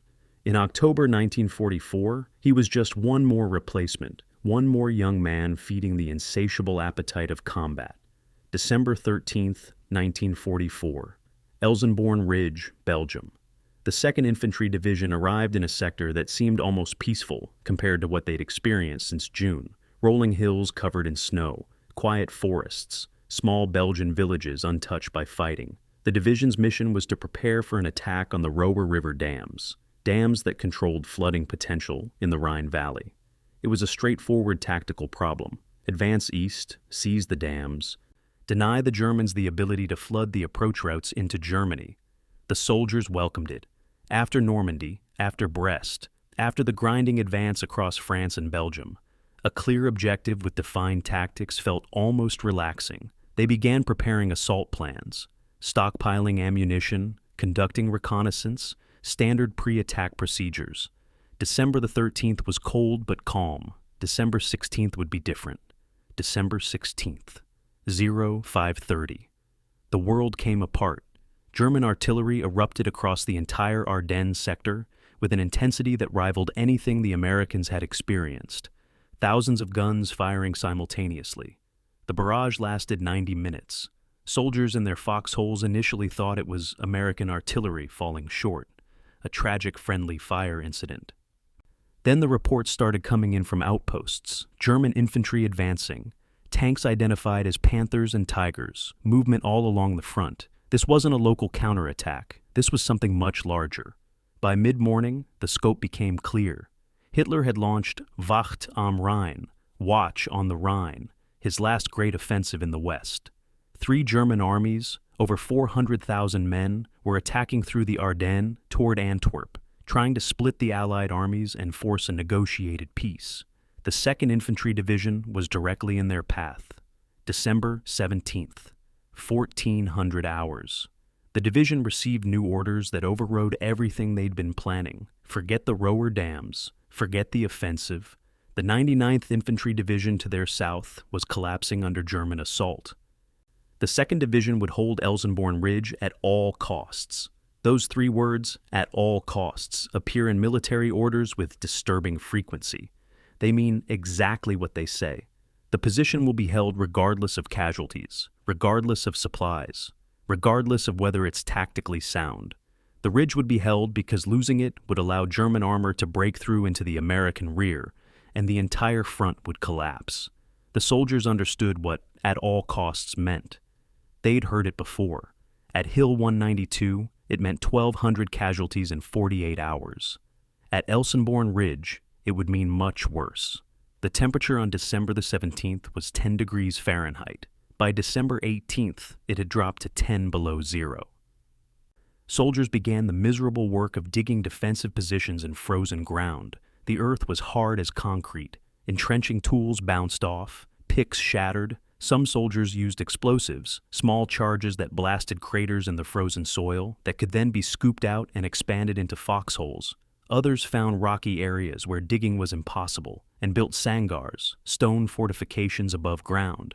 Either way, the work was exhausting and dangerous. Men exposed themselves to dig while German artillery searched for them. The cold was as deadly as the Germans. Frostbite casualties mounted. Soldiers learned brutal lessons about winter warfare. Wet socks meant frozen feet meant amputation. Eating snow meant dehydration.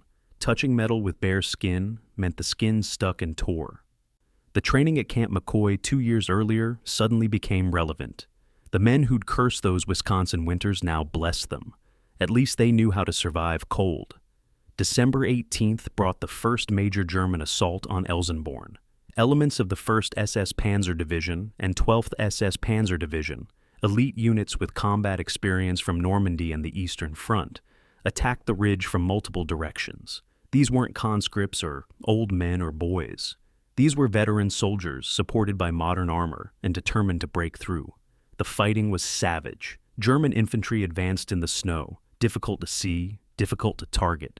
American machine gunners fired at movement and sound. Artillery from both sides turned the ridge into a moonscape of craters. The division's defensive positions, hastily prepared, were tested immediately. Some held, some broke. Platoons were overrun. Companies fell back to secondary positions. By nightfall, December 18th, the line had bent but not broken. German dead lay in the snow. American dead lay in their foxholes. The wounded screamed for medics who couldn't reach them through the fire. The first day of Elsenborn had established the pattern for the next 9 days. Attack, defend, die, repeat. December 22nd. The the weather cleared enough for Allied aircraft to fly. P-47s appeared overhead and began strafing German positions. The division's soldiers cheered. Air support had been absent since the offensive began due to heavy cloud cover. Now the clouds were lifting and the Air Force was coming to help. But the Germans had air support too. Messerschmitts and Focke-Wulfs, rare this late in the war, appeared and engaged the American fighters. Dogfights developed overhead, while ground combat continued below. One soldier described watching a P-47 and a Focke-Wulf spiral downward, locked in combat, both planes streaming smoke, both pilots refusing to break off. They hit the ground simultaneously 300 yards behind American lines. Both pilots were dead. The Americans buried their pilot and took the German pilot's body for identification. War continued. The aerial battle had been a sideshow to the real battle happening on the ridge. The division's artillery played a crucial role that doesn't appear in popular histories of the Bulge. From December 17th through December 26th, the division's artillery battalions fired over 10,000 shells per day. Over 10,000. Every single day for 10 days. The ammunition expenditure was staggering. Supply trucks made continuous runs from depots to gun positions, often under fire, to keep the guns fed. Artillerymen worked around the clock in sub-zero temperatures, loading and firing until their hands bled, until they collapsed from exhaustion, then getting up and firing more. The Germans couldn't advance under that volume of fire. Every assault was met with a steel curtain that shredded infantry and damaged armor. The artillery didn't win Elsenborn alone. Artillery never wins battles alone, but it made winning possible. Years later, a German officer who'd attacked the ridge was interviewed. He said simply, "Your artillery was hell. We couldn't move, couldn't mass for assault, couldn't do anything but die in place." It was like the Eastern Front, but worse. December 26th. The German offensive had been stopped, not defeated, but stopped. The bulge in American lines that gave the battle its name had been contained. German spearheads were still deep in Belgium, but they'd failed to reach their objectives. The road to Antwerp was closed. The 2nd Infantry Division still held Elsenborn Ridge. 10 days of continuous combat. 4,600 casualties. Dead, wounded, missing, and frostbite evacuations. The division had held at all costs, and the cost had been counted in thousands of American boys who would never go home whole. But they'd held. The ridge hadn't fallen. The German offensive had flowed around Elsenborn like water around a rock, creating a fatal salient that Allied forces would exploit. Hitler's last gamble had failed. Not immediately, the fighting would continue into January, but the failure was clear to anyone studying a map. The Germans had lost. Private Leonard Anderson survived Elsenborn Ridge. He'd been with the division since October, had graduated from replacement to veteran through the alchemy of survival. The bulge aged him in ways that months of previous combat hadn't. Something about the cold, the isolation, the desperate nature of the fighting. He wrote home on December 30th, after the worst was over. "I can't describe what happened here. I don't have words for it. We held a hill for 10 days. Men died next to me. I killed Germans. How many, I don't know. I shot at shapes in the snow, and some of them fell down and didn't get up. I'm alive, and I don't know why. God didn't save me. Luck didn't save me. I'm just still here, and others aren't. I think about them constantly. I dream about them when I sleep. I don't know if I'll ever stop dreaming about them." Anderson survived the war. He returned to Iowa, worked as a mechanic, raised a family. He never spoke about Elsenborn to his children, never told them what he'd done or seen or survived. Some things are too heavy to share. The ghosts of Belleau Wood watched Elsenborn Ridge and saw their own reflection. 20,000 casualties in the Great War. The 2nd Division was approaching that number in World War II. The mathematics of sacrifice were consistent across wars. The Indianhead patch demanded blood. The soldiers who wore it paid the price. Elsenborn Ridge was the moment when the division proved it could hold impossible positions against impossible odds at impossible cost. The bulge would be remembered as a great American victory, and it was. But for the men who held Elsenborn, it was simply survival. 10 days in frozen hell where the mission was to not retreat, to absorb German attacks, to die in place if necessary. They did their job. The ridge held, and the war continued without pause or gratitude. There would be no rest after Elsenborn. The division would be back in action within weeks, because the replacement machine would feed new bodies into the depleted ranks, and the institutional immortality of the 2nd Infantry Division would continue regardless of the individual mortality within it. January 30th, 1945. The division launched its attack toward the Roer River dams, the mission they'd been preparing for when the bulge interrupted everything. 2 months had passed since December 13th, 2 months that felt like 2 years. The division advancing on January 30th bore little resemblance to the division that had arrived in Belgium in December. Over 4,000 casualties had been replaced. New men wore the Indianhead patch. Veterans who'd survived Elsenborn were harder, quieter, more distant. They'd learned that survival was random and friendship was a liability because friends died, and grief was a weight you couldn't carry while fighting. The attack began at 0600 with artillery preparation. Then infantry moved forward through snow and mud. The Germans were waiting.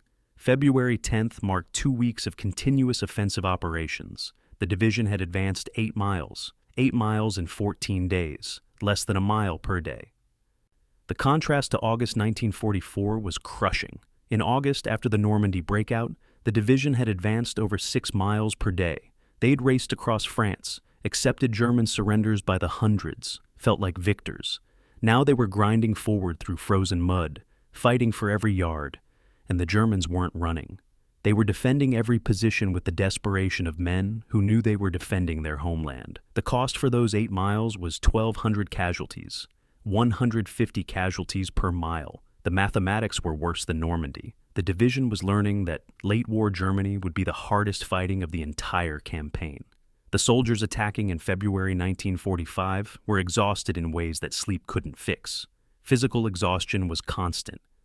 They'd been in combat with only brief respite since June, but the deeper exhaustion was psychological. They'd survived so much, seen so much, done so much, and the war wouldn't end. Every objective achieved revealed another objective behind it. Every enemy position cleared revealed another position ahead. The finish line kept receding. One sergeant kept account of the days he'd been in combat. 243 consecutive days from Normandy to early February.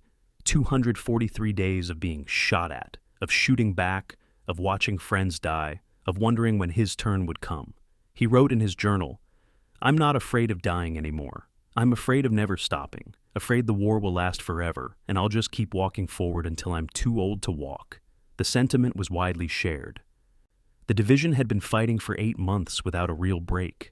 They were becoming combat automatons, capable of executing missions, but incapable of feeling much beyond numbness.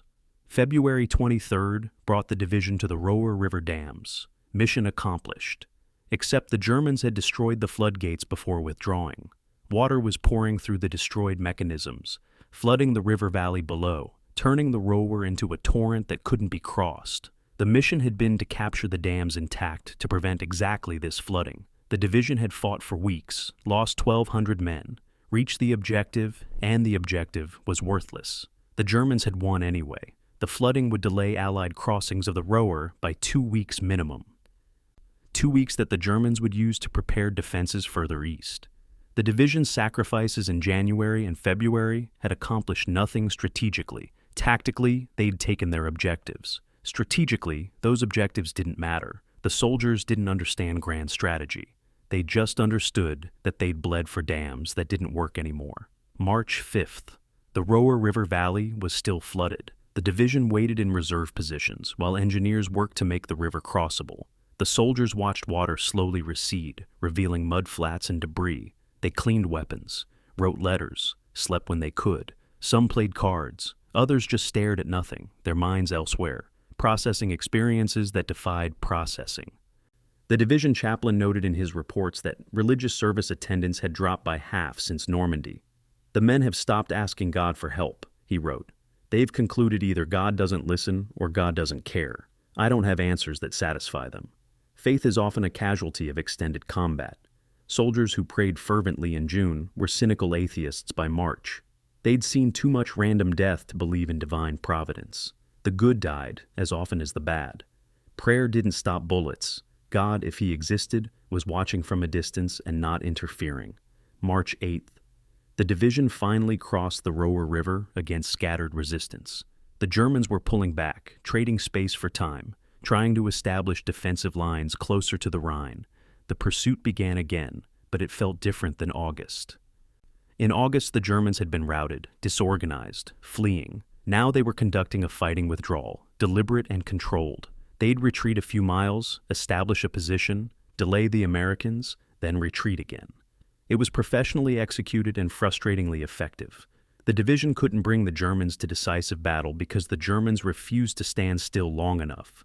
Every time the Americans prepared to assault a strong position, the Germans would abandon it and fall back. It was sound tactics from a defensive perspective, but maddening from an offensive one.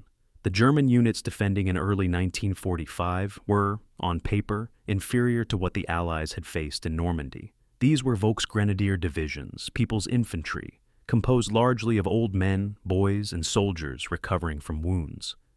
They lacked the training and equipment of regular Wehrmacht divisions. They had limited artillery support, almost no air cover, and shrinking ammunition stocks. By all metrics, they should have collapsed, but they didn't. They fought with competence and determination that surprised American intelligence officers. One captured German soldier, a 52-year-old schoolteacher, conscripted in late 1944, explained, "We know we're losing. We're not stupid. But you're invading our country. What do you expect us to do? Welcome you?" The Americans had expected that German morale would break, that defenders would surrender rather than die for a lost cause. But national defense isn't rational. Men fight harder when defending their homes than when conquering others. The Germans in early 1945 were defending Germany. That made them dangerous despite their material weaknesses. February had seen only 3 days without rain or snow. March was similar. The roads were liquid mud. Vehicles bogged down constantly. Soldiers spent as much time pushing trucks out of mud as they did fighting. Supply became a nightmare. Artillery couldn't be moved forward fast enough to support advancing infantry. Tanks got stuck and had to be towed by other tanks, which also got stuck. The weather was defeating the American advantages in mobility and mechanization. The Germans, moving on foot and traveling light, were actually more mobile than the motorized Americans. This paradox, that technological superiority, became a liability in certain conditions. Frustrated commanders and soldiers alike. The division had trained for mobile mechanized warfare. Instead, they were slogging through mud on foot, hauling equipment by hand, fighting a war that looked more like 1918 than 1945. By late March, the division had reached the Rhine, the great river barrier, the last significant natural obstacle before the German heartland. Intelligence indicated that once across the Rhine, German resistance would collapse quickly. The industrial Ruhr was close. Berlin was within reach. Surely this was almost over. The soldiers had heard almost over for months. They'd stopped believing it. They'd learned that the war would end when it ended, and predictions were worthless. One private said to his squad, "I'll believe it's over when I'm on a ship heading home. Until then, it's just more fighting." That private was killed 2 weeks later, in a minor skirmish that doesn't appear in any history books. That wasn't part of any major battle, that accomplished nothing strategic. He died in early April 1945, weeks before Germany surrendered. Almost home, almost done, almost survived, almost isn't enough. The ghosts of Belleau Wood knew that lesson well. So did the ghosts that the 2nd Division was creating as it ground forward toward Germany. March 8, 1945, 1500 hours. The 2nd Infantry Division reached the west bank of the Rhine River at Godesheim, 12 miles south of the town of Remagen. Lieutenant Colonel David Harper stood on the riverbank with binoculars, studying the far shore for German defenses. The Rhine was the last great obstacle. Cross it, and the road to Germany's interior was open. Fail to cross, and the war would bog down again in siege warfare and river assaults. Harper was searching for bridge sites, for weak points in the German defenses, when his radio operator interrupted. "Sir, 9th Armored Division reports they've captured a bridge intact at Remagen. Bridge is still standing. They're crossing now." Harper lowered his binoculars. Remagen, 12 miles north, 40 minutes by road in peacetime. The 9th Armored had won the lottery. They'd found the Ludendorff Bridge still standing, had captured it before the Germans could demolish it, and were now pouring across the Rhine without the blood price of an opposed river assault. The 2nd Division had missed it by 40 minutes and 12 miles. The capture of the Ludendorff Bridge at Remagen on March 7th was one of the most celebrated Allied achievements of the war. A bridge across the Rhine, captured intact, was a strategic windfall. It allowed thousands of American soldiers to cross without assault boats, without engineers building pontoon bridges under fire, without the casualties that river crossings typically cost. The 9th Armored Division became famous overnight. Their commander was promoted, their soldiers were decorated, the bridge was photographed, filmed, analyzed, and the 2nd Infantry Division watched from 12 miles south, close enough to see the same river, but too far to benefit from the same luck. Military history is filled with these near misses, units that arrived hours too late for glory. Soldiers who fought just as hard, but in the wrong place at the wrong time. The 2nd Division's war was defined by these consolation prizes. Always good, never quite good enough to be remembered. March 10th. The division watched as reinforcements streamed across the Ludendorff Bridge into the expanding Remagen bridgehead. The strategic calculus was simple. The bridge was a gift that had to be exploited. Pour troops across, establish a bridgehead, break out into Germany. The 2nd Division wasn't assigned to exploit Remagen. They had a different mission: cross the Rhine at Wesel, 50 miles north, where no convenient bridge existed. Wesel would be an opposed assault crossing, the old-fashioned kind: boats, engineers, infantry paddling across under fire, everything that Remagen wasn't. The soldiers understood their luck. They'd be doing it the hard way while others got it easy. One soldier wrote, "Story of our division. We get the tough jobs, other units get the breaks. We're the reliable workhorses who do what we're told and don't get the headlines." He wasn't wrong. March 22nd, 0200 hours. The assault on Wesel began under cover of darkness. Infantry of the 2nd Division loaded into assault boats, canvas boats powered by small outboard motors, and began crossing the Rhine. The river was over 1,000 feet wide at this point. Cold, fast. German positions on the far shore had prepared for exactly this eventuality. Machine guns opened fire as the boats entered the water. Tracers lit the darkness. Boats were hit, some sank. Soldiers in full combat gear went into the water and didn't come back up.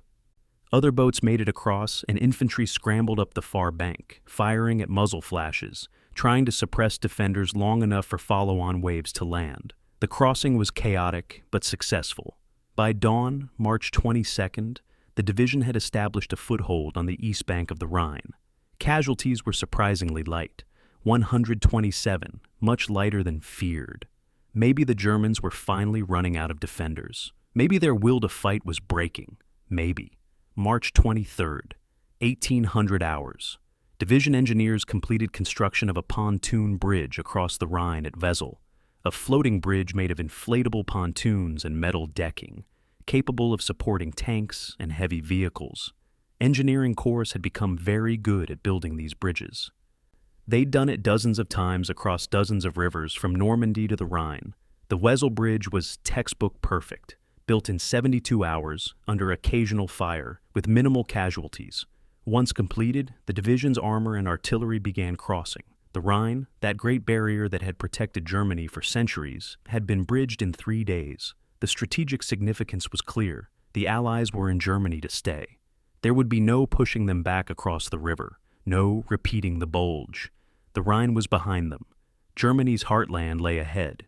The endgame was beginning. The strategic difference between Remagen and Wesel was significant but subtle.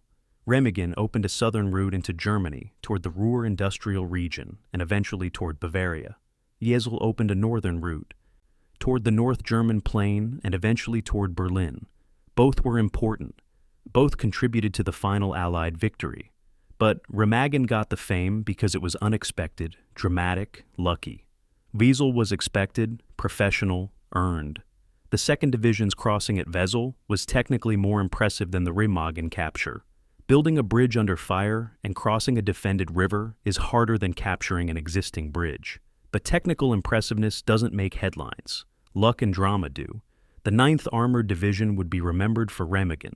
The 2nd Infantry Division's crossing at Wesel would be a footnote. The psychology of being the reliable workhorse instead of the celebrated hero affected the division in ways that are hard to measure. They'd done everything asked of them. Landed on D+1. Fought through the Bocage, taken Hill 192, besieged Brest, held Elsenborn Ridge, crossed the Rhine under fire. Every mission accomplished, every objective taken. But the famous moments of the war happened to other units. The 1st Infantry Division got the glory of Omaha Beach. The 101st Airborne got the glory of Bastogne.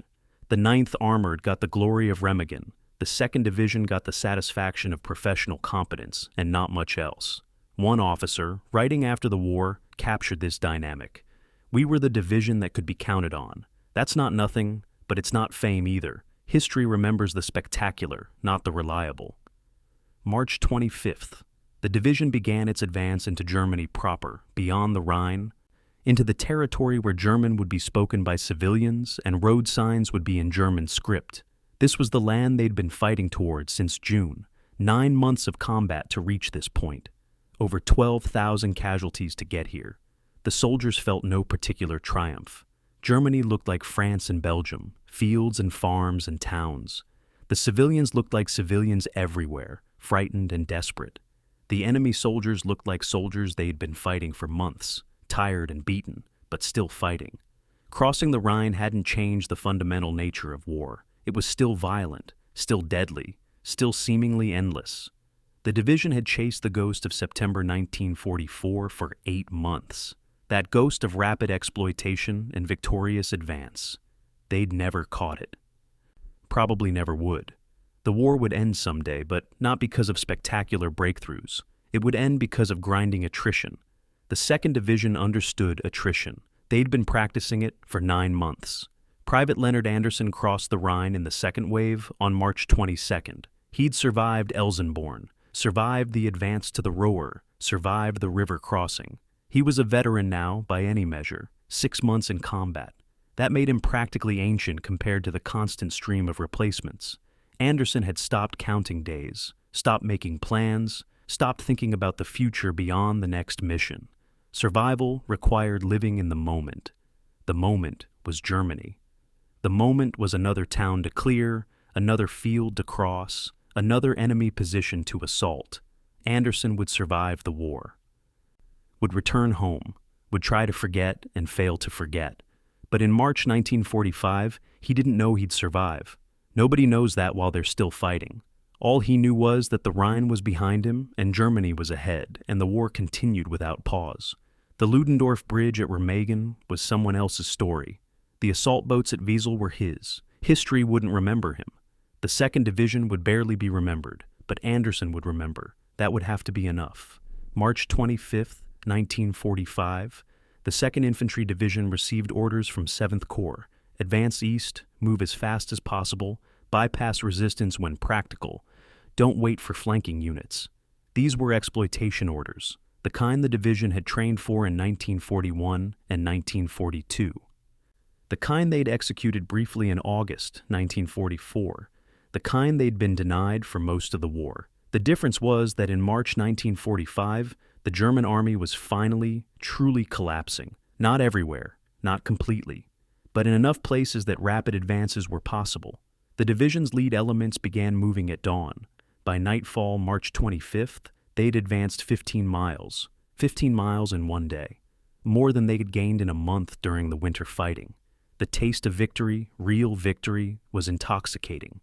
April 3rd brought the division to Neuhaus, a German town of 4,000 people. The approach was cautious. Every town could be defended. Every building could hide soldiers. But when the lead scouts entered Neuhaus, they found white sheets hanging from windows. The universal signal of surrender. The mayor and town council met the Americans on the main street and formally surrendered the town without a fight. No German soldiers remained.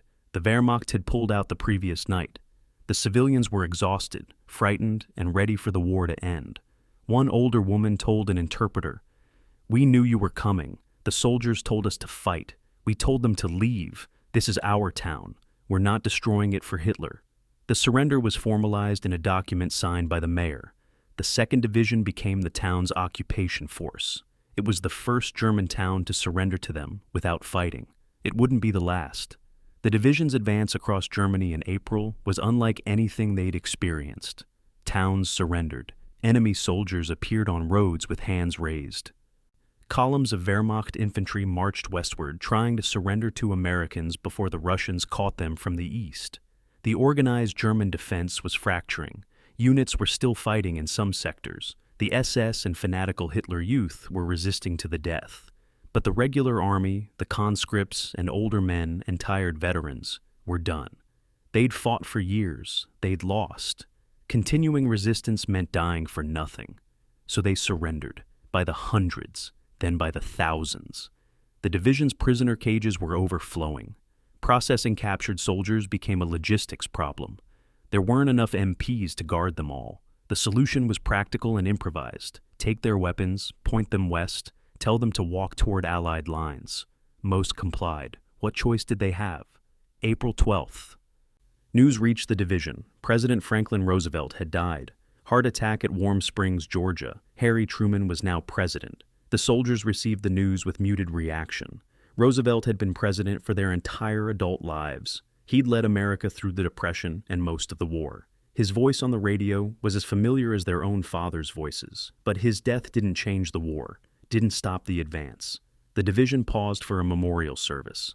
The chaplain said appropriate words. Soldiers bowed their heads. Then they mounted up and continued east.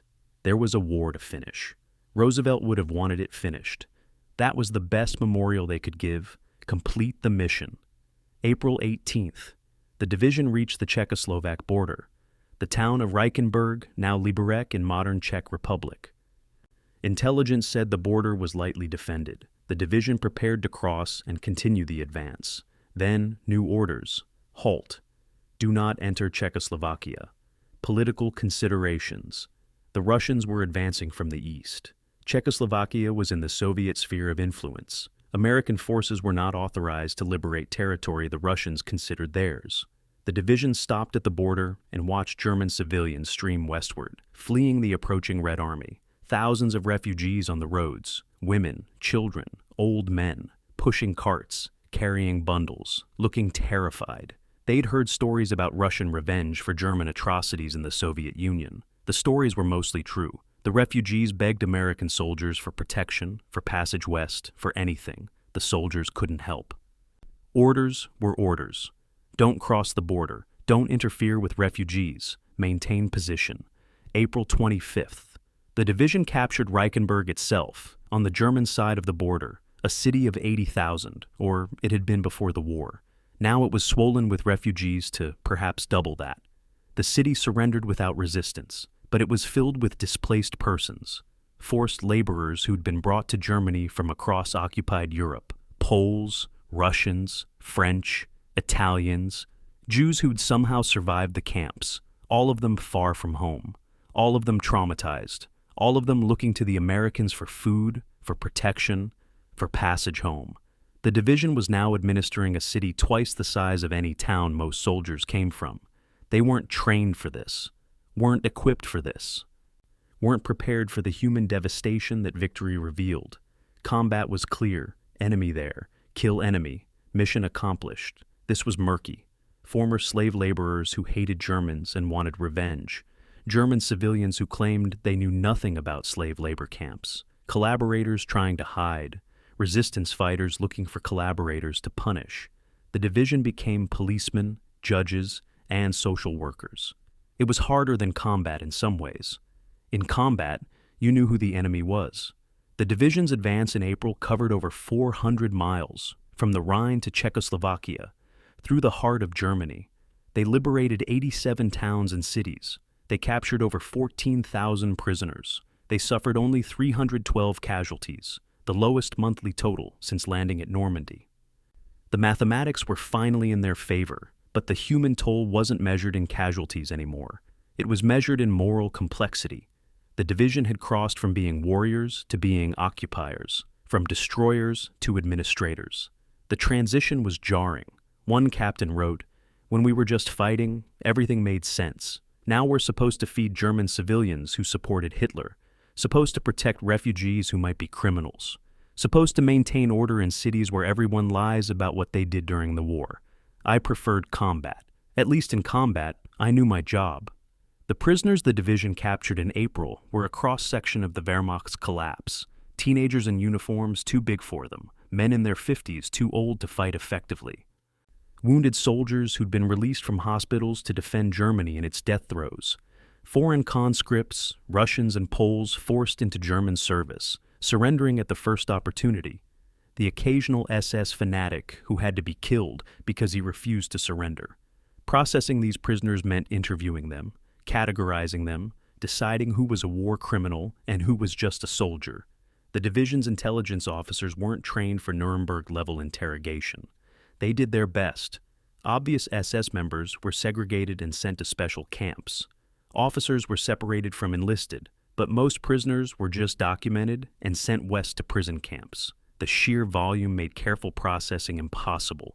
14,000 prisoners in 1 month. The division's authorized strength was only 16,000 soldiers. They'd captured almost as many enemies as they had their own men. By the end of April, the division had advanced further and faster than in any previous month of the war. But it didn't feel like the great victories they'd imagined. It felt like cleanup, like arriving at a party after the real action was over. The division had fought hard to get here, but the decisive battles had been fought elsewhere. The Russians were in Berlin, the British were in northern Germany, the Americans elsewhere were crossing the Elbe. The 2nd Division was in Bavaria and Bohemia, important strategically, but not historically. They would not be the division that took Berlin or accepted Germany's surrender or liberated Dachau. Other units would get those moments. The 2nd would continue being the reliable workhouse, competent, professional, uncelebrated. The 400-mile sprint across Germany was impressive logistically and tactically. It proved the division's mobility and combat effectiveness. But it wouldn't be what history remembered. In war, as in life, being very good isn't enough if someone else is more dramatic. The ghosts of Belleau Wood knew this lesson. So did the living soldiers of the 2nd Infantry Division. Victory was coming, but the glory would go to someone else. April 20th, 1945, 11:30 in the morning. A reconnaissance patrol from Company B, 38th Infantry Regiment, was moving through wooded hills outside Helmbrechts, Bavaria. They were searching for bypassed German positions, stragglers, anything that might threaten the division's advance.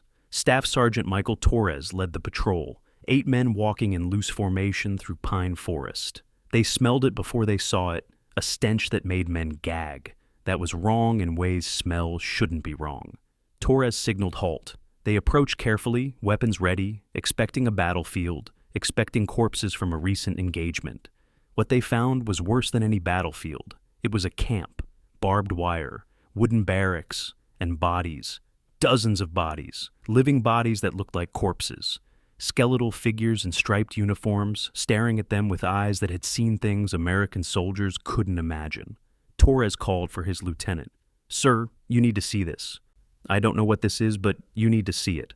The Helmbrecht subcamp of Flossenburg concentration camp had held approximately 1,100 women, political prisoners, Jews, Roma, Poles, Hungarians, women whose crime was being born wrong or thinking wrong or simply being in the wrong place when the Nazis came.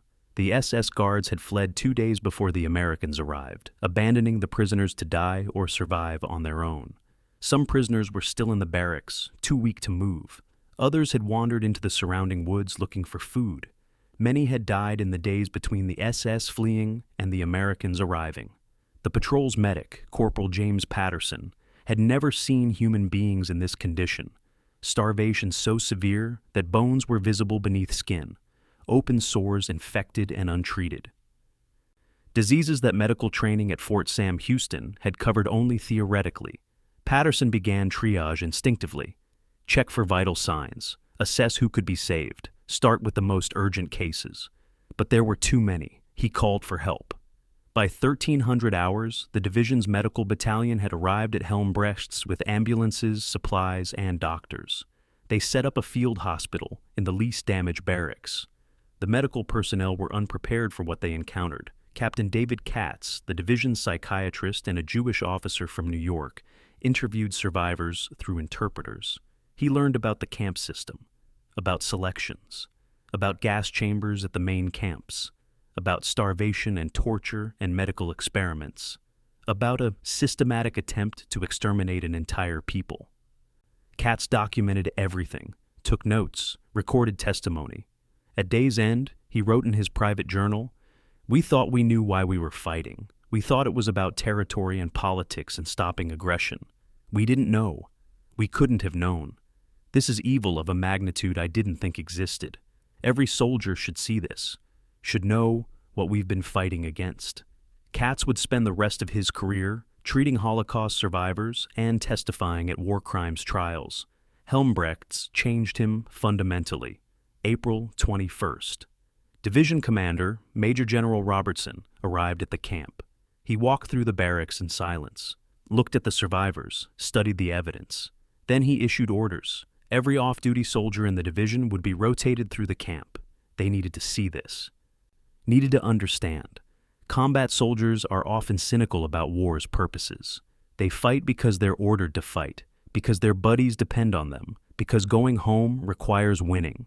Abstract principles like freedom and democracy are hard to hold on to when you're cold and scared and being shot at. But this gave concrete meaning to the war. This was what happens when evil isn't stopped. The soldiers who toured Helmbrechts in late April 1945 came away changed. Some became more determined to hunt down remaining Nazis. Others became more merciful toward German civilians, reasoning that ordinary people couldn't have known about this. Still others became nihilistic, concluding that humanity was capable of such horrors that nothing mattered, but none came away unchanged. The survivors at Helmbrechts numbered approximately 800 when the Americans arrived. 300 had died in the days just before and after liberation, despite American medical care. Liberating concentration camps sounds triumphant. The reality was watching people die of starvation even as you tried to feed them, watching them die of typhus even as you gave them medicine, watching them die because their bodies had been damaged beyond repair. The division's medics did everything they could, administered fluids, treated infections, set up quarantine areas to contain disease. But medicine has limits. Some wounds don't heal. One nurse, Lieutenant Margaret O'Brien, wrote, "They thank us for saving them. We didn't save them. We were too late for 300. The 800 who survived did that themselves.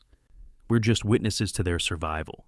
The distinction mattered. The Americans didn't liberate Helmbrechts. The Nazis abandoned it. The prisoners liberated themselves by refusing to die. The Americans were just the first sympathetic faces they saw.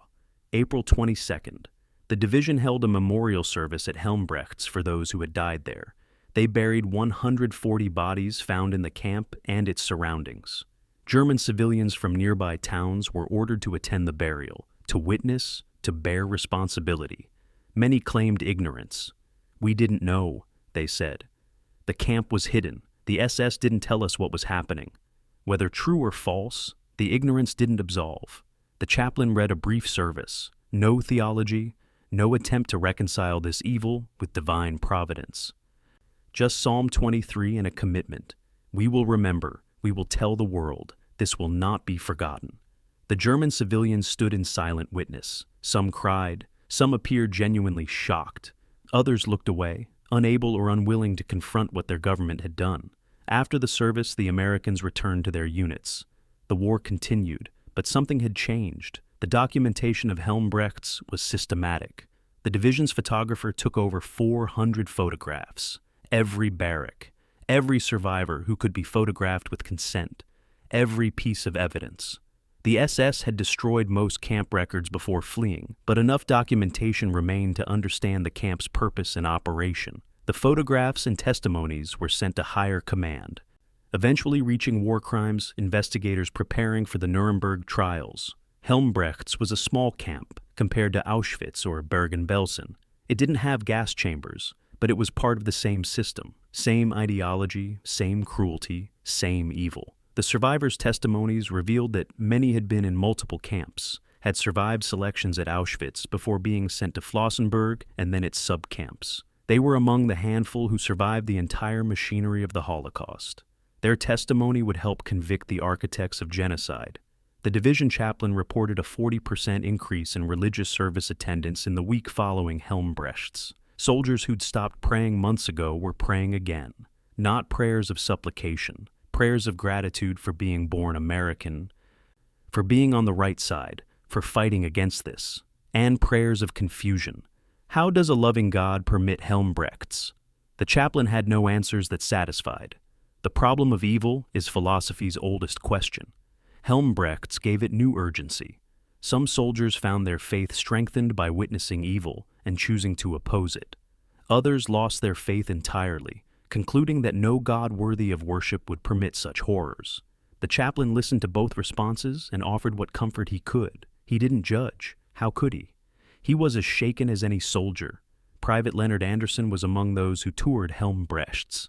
He walked through the barracks in silence, looked at the survivors without knowing what to say.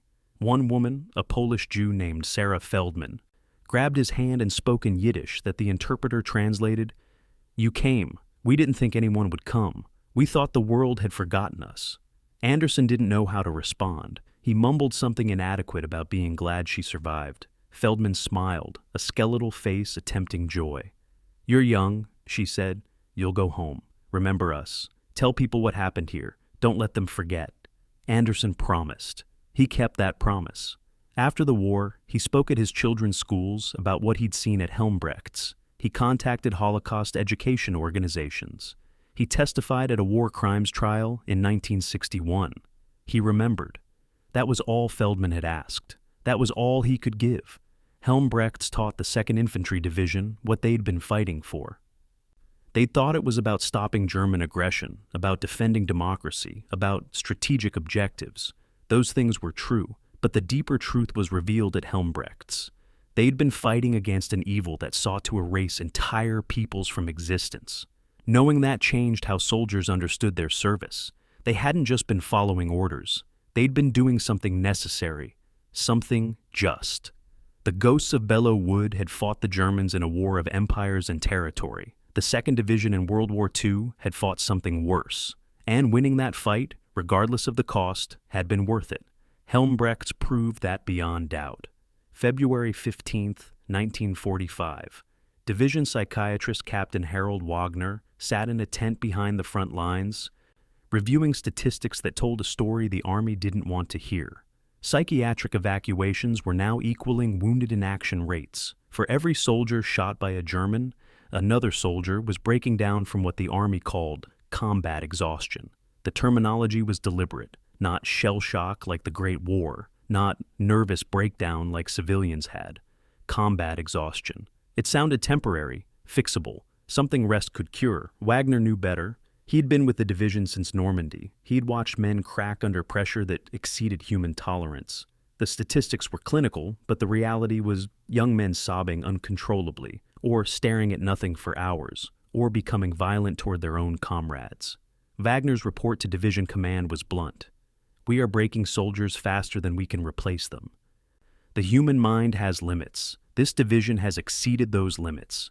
Private James Morrison had landed on Omaha Beach on D+1, survived the Bocage, survived Hill 192, survived Brest, survived Elsenborn Ridge, 6 months of continuous combat.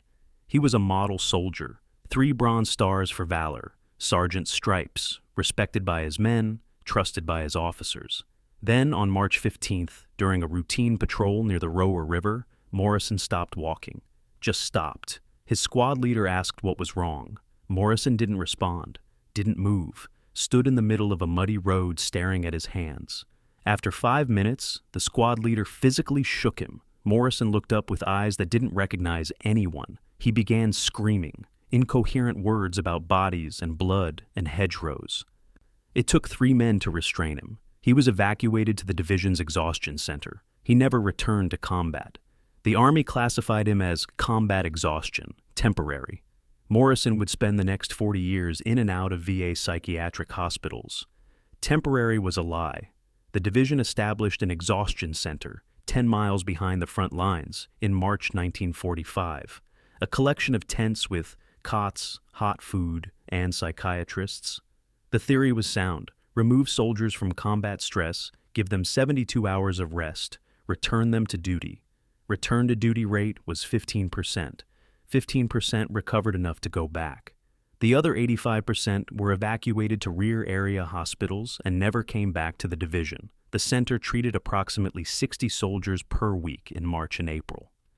60 per week, over 500 in 2 months. These weren't malingerers or cowards. These were soldiers who'd been brave until they couldn't be brave anymore, who'd endured until endurance became impossible. The human psyche isn't designed for months of continuous threat, sleep deprivation, constant fear, witnessing friends die, killing other humans. These create damage that accumulates. Eventually, something breaks. April 1st. Captain Wagner identified a disturbing correlation in his data. Soldiers who'd witnessed the Helmbrechts concentration camp had psychiatric casualty rates 5 times higher than those who hadn't. 5 times. The camp exposure, combined with months of prior combat stress, was pushing men over the edge they'd been teetering on. One corporal who'd been functioning adequately for weeks had a complete breakdown 2 days after touring Helmbrechts. He told Wagner, "I can handle being shot at. I can handle shooting back. I can even handle watching my friends die because at least that makes sense. That's war. But those people in that camp, what happened to them? I can't fit that into my brain. It won't fit. Every time I close my eyes, I see them, and my brain is trying to process something it can't process." Wagner prescribed sedatives and rest. Neither helped. The corporal was evacuated and never returned. The Army's official position on psychiatric casualties was contradictory. On one hand, field manuals acknowledged that prolonged combat created psychological damage. On the other hand, military culture viewed psychiatric breakdown as weakness. Real men endured. Real soldiers pushed through. This created a stigma that prevented many soldiers from seeking help until they were beyond help. Officers who reported high psychiatric casualty rates were viewed suspiciously by higher command. Were they coddling their men? Were they creating a culture of weakness? The 2nd Division's psychiatric rates were higher than most divisions, not because their soldiers were weaker, but because Captain Wagner was more aggressive about identifying and treating cases. Other divisions had the same problem, but underreported it. Wagner's honesty made his division look bad on paper, but it probably saved lives. Soldiers who were evacuated for psychiatric reasons survived. Soldiers who stayed in combat while broken often died, killed by enemies they didn't see because they couldn't focus, couldn't react, couldn't function. May 1945. As the war in Europe ended, the division began compiling casualty reports for Washington. Total physical casualties June 1944 through May 1945, 20,097. Killed, wounded, missing. The count was exact, documented, each name recorded, but the psychiatric casualties presented a problem: how to report them. The total was 3,127 soldiers evacuated for psychiatric reasons. But the Army didn't count psychiatric casualties in official tallies. They were considered medical evacuations, not combat casualties. This administrative decision erased over 3,000 men from the division's sacrifice narrative. Officially, the 2nd Division suffered 20,000 casualties. Realistically, they suffered 23,000. The 3,000 psychiatric casualties existed in a bureaucratic limbo, too damaged to fight, not wounded enough to count. The peak month for psychiatric evacuations was December 1944. 847 soldiers evacuated during the Bulge, more than the division lost to German fire in many months. The Elsenborn Ridge fighting broke men in ways that bullets didn't. The cold, the isolation, the certainty that death was coming and you couldn't escape it. Soldiers froze in their foxholes, literally and psychologically. Some stopped responding to orders. Others became catatonic. A few became violent, firing at nothing, endangering their own men. The division's medics learned to recognize the signs: the 1,000-yard stare, the trembling hands that wouldn't stop, the refusal to eat, the inability to sleep, followed by inability to wake. These were symptoms of a mind that had been pushed beyond its limits and was shutting down to protect itself. Unfortunately, a mind that shuts down in combat is a mind that can't keep its body alive. The long-term outcomes for psychiatric casualties were grim. VA records from the 1950s and 60s show that 2nd Division veterans filed psychiatric disability claims at twice the rate of non-combat veterans. Depression, anxiety, what would later be called PTSD, but in the 40s and 50s was called war neurosis, or nervous condition. Many couldn't hold jobs, couldn't maintain relationships, couldn't adjust to civilian life. The War Department's assumption that combat exhaustion was temporary proved false for most. Some men recovered, many didn't. The invisible wounds turned out to be permanent. One veteran, interviewed in 1985, 40 years after the war, said, "I came home in body in 1945. My mind is still in that foxhole at Elsenborn. I've been trying to get it back for 40 years. I don't think I ever will." The division's chaplains noticed something disturbing in spring 1945. Suicide rates were increasing, not dramatically, not enough to make official reports, but enough that chaplains talked about it among themselves. 3 confirmed suicides in April, several more suspected but classified as accidents. Soldiers shooting themselves while cleaning weapons, soldiers stepping in front of vehicles, soldiers walking into minefields alone. Investigating officers ruled these accidents when they could, because suicide invalidated life insurance benefits and traumatized families. Better to call it an accident. Better to let families believe their son died honorably rather than in despair. But the chaplains knew. They'd counseled these men, heard their confessions, listened to them describe a future they couldn't imagine surviving into. The chaplains couldn't save them all, couldn't even identify them all. Depression hides, despair disguises itself. By the time symptoms were obvious, it was often too late. Private Leonard Anderson survived the war physically intact. No wounds, no missing limbs, no scars visible to civilian eyes. But he came home carrying Helmbrechts in his memory and Elsenborn in his dreams. He had nightmares 3 or 4 times a week for the rest of his life.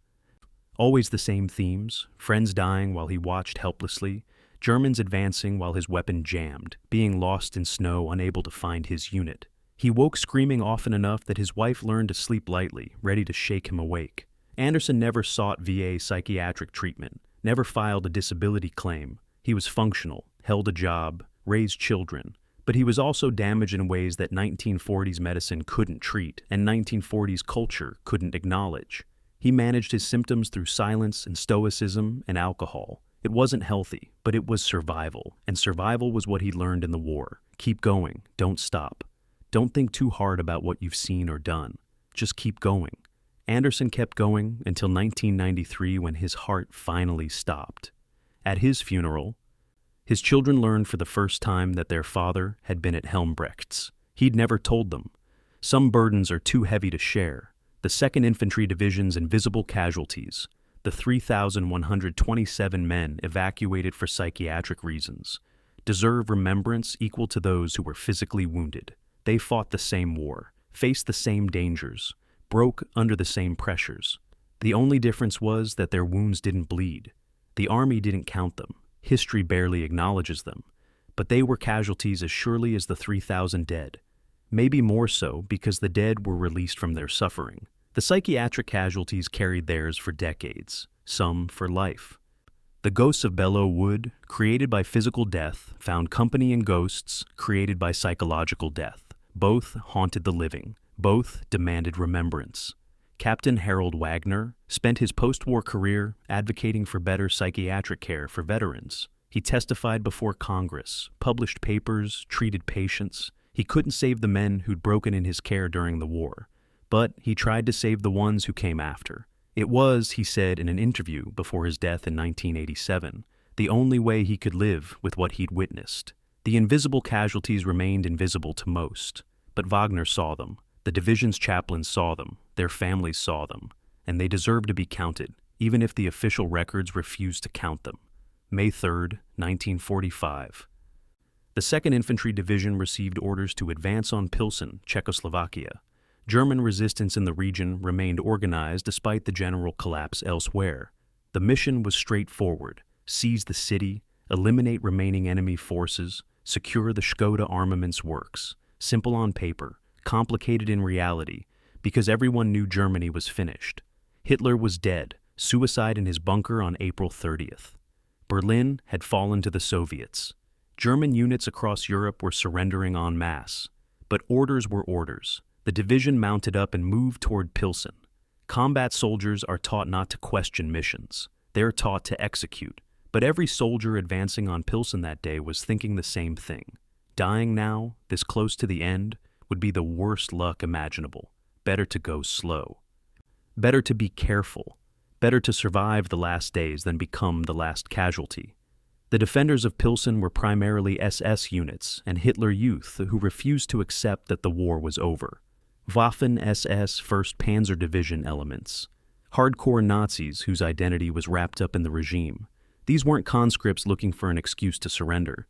These were true believers who would fight to the death because they had nothing to live for in a post-Nazi world. Intelligence estimated enemy strength at 2,000 to 3,000 defenders, well-armed, motivated, positioned in a city of 150,000 civilians. Urban combat is always the worst kind. Every building is a bunker. Every window hides a sniper. Civilians complicate everything. The 2nd Division had experience with urban warfare from Brest. They knew what they were facing. They also knew that Brest had cost 3,000 casualties. Nobody wanted another Brest, not this close to the end. May 5th. German radio announced Hitler's death, though the announcement was delayed and partially fabricated. The broadcast claimed Hitler died heroically leading troops in Berlin. The reality, suicide in a bunker, wouldn't be confirmed for weeks. The 2nd Division soldiers heard the announcement and assumed the war would end immediately. Surely the SS in Pilsen would surrender now that their Führer was dead. Surely even fanatics would accept reality. They were wrong. The SS commander in Pilsen issued a statement to his troops. The Führer is dead. We will avenge him. We will make the Americans pay for every street. Heil Hitler. The fighting continued. One American lieutenant said later, "I couldn't understand it. Their leader was dead. Their country was defeated. What were they fighting for? Then I realized they were fighting because fighting was all they knew. The war was their identity. Ending it meant admitting their entire lives had been for nothing."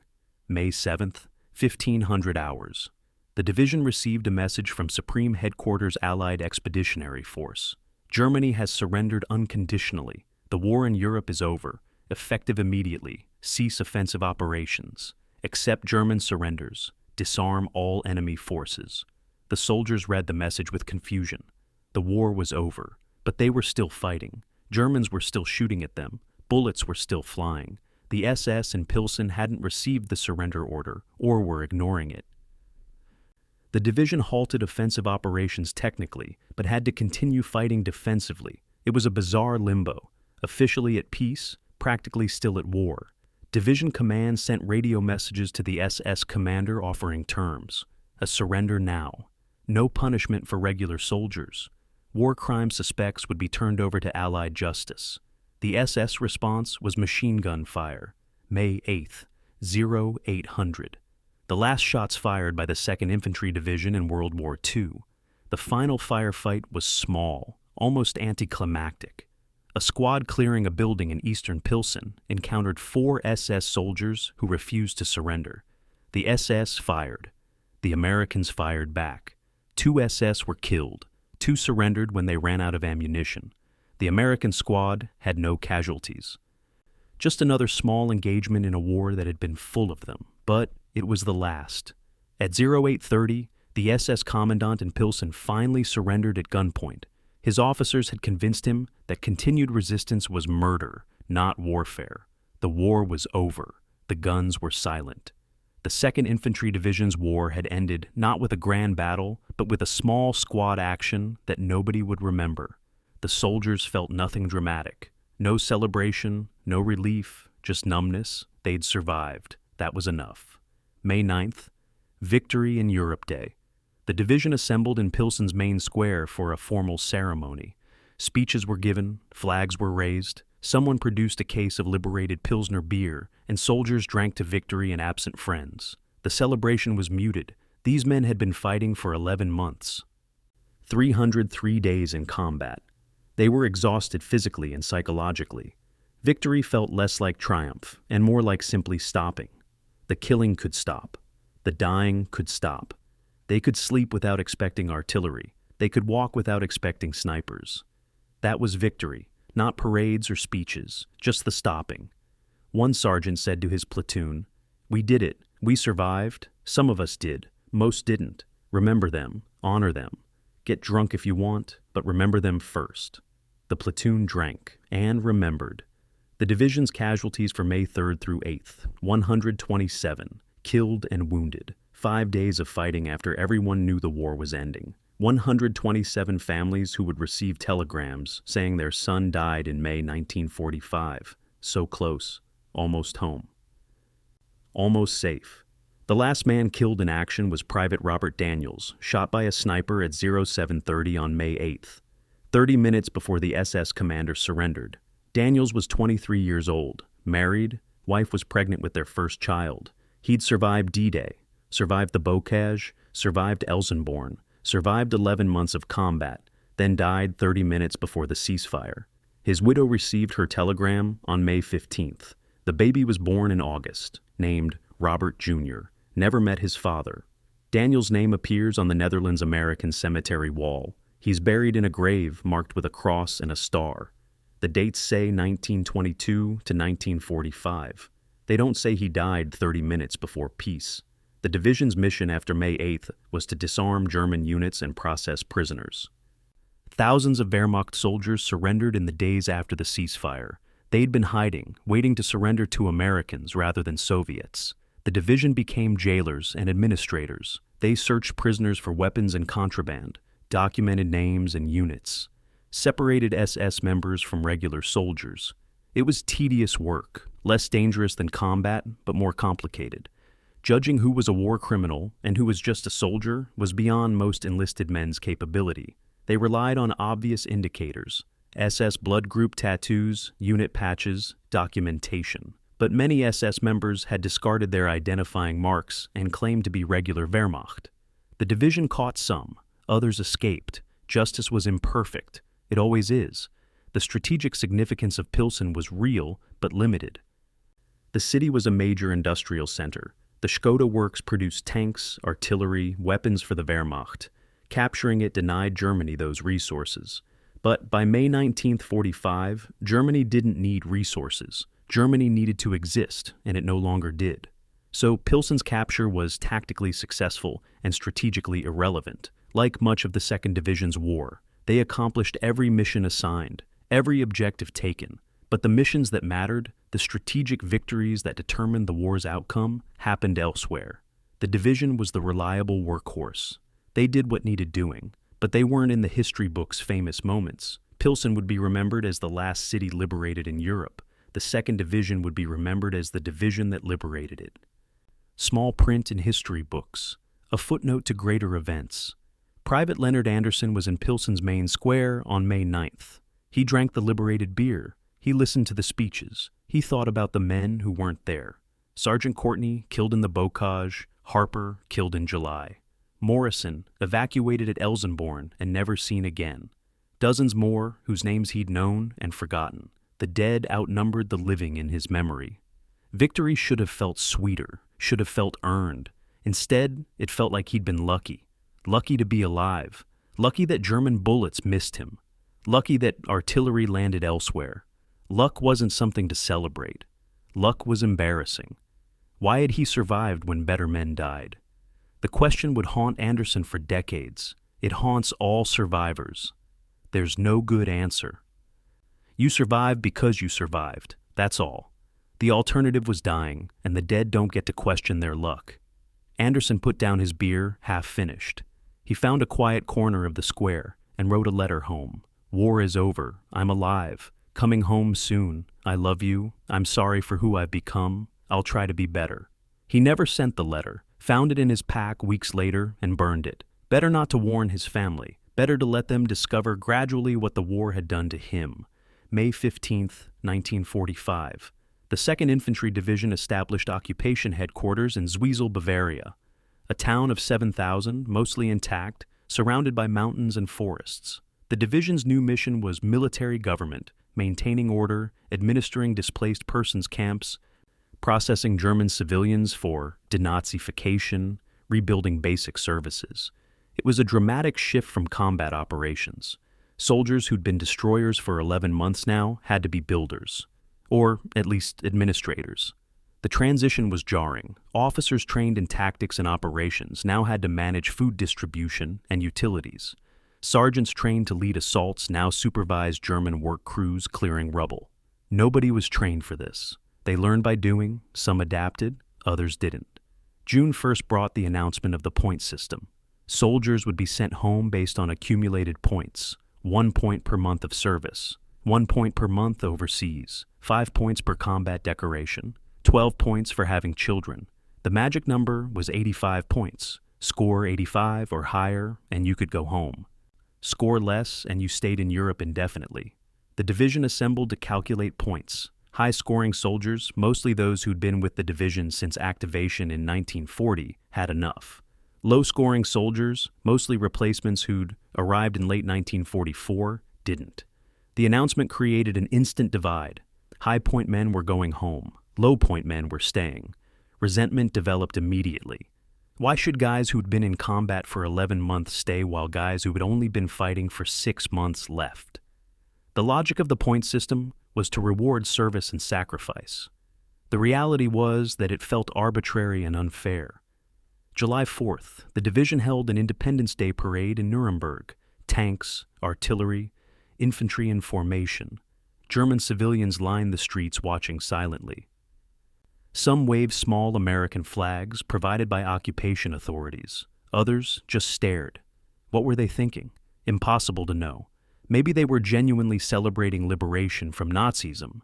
Maybe they were mourning German defeat. Maybe they were just numb, exhausted by 6 years of war. The parade was supposed to demonstrate American power and German subjugation. It probably just demonstrated that Americans liked parades. One German woman interviewed after said, "It was strange, American soldiers marching through our city celebrating their independence. We'd just lost ours. Not that we had much under Hitler, but still, strange."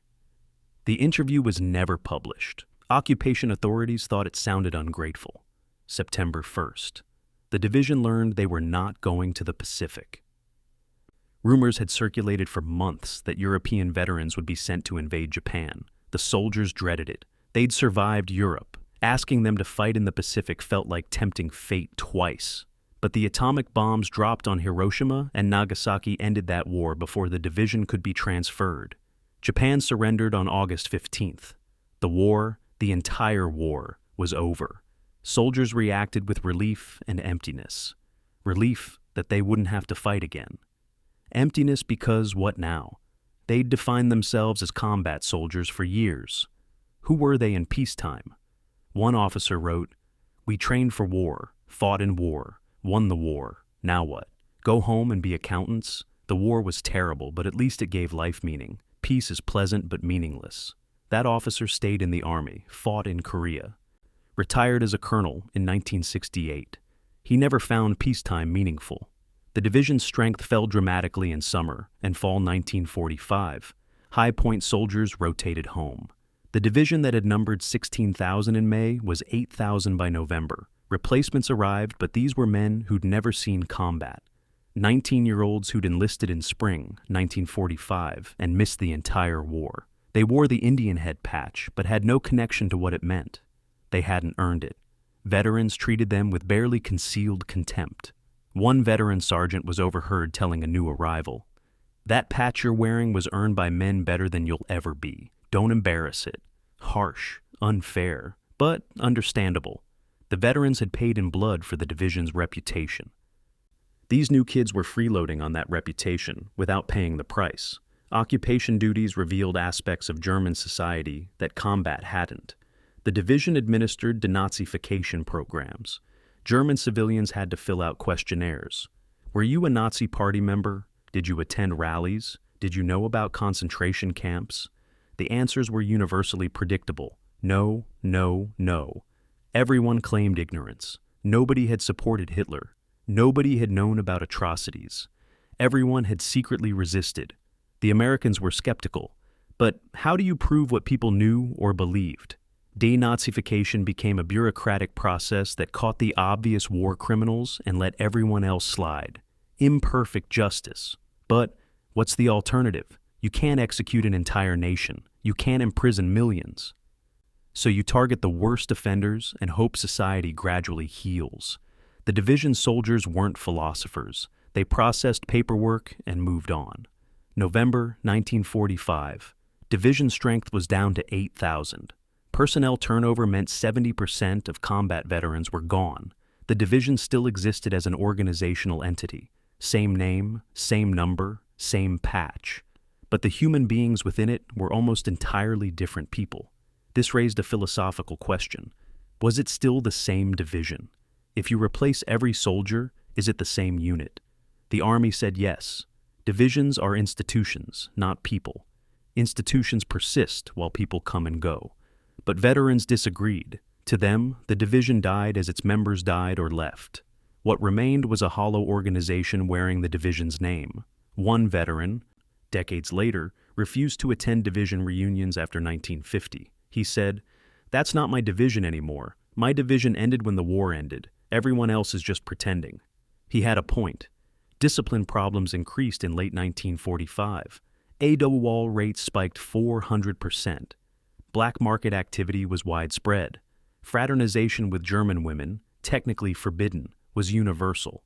Alcohol abuse was rampant. These weren't bad soldiers. These were bored soldiers, combat soldiers. Men trained and conditioned for violence now being asked to file paperwork and guard supply depots. The transition from warrior to bureaucrat was psychologically impossible for some. They acted out, got in trouble, received punishment that rolled off them because what's punishment to men who survived combat? Extra duty? Loss of rank?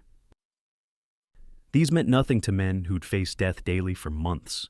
The division's provost marshal struggled to maintain order. Eventually, command gave up trying to enforce the unenforceable.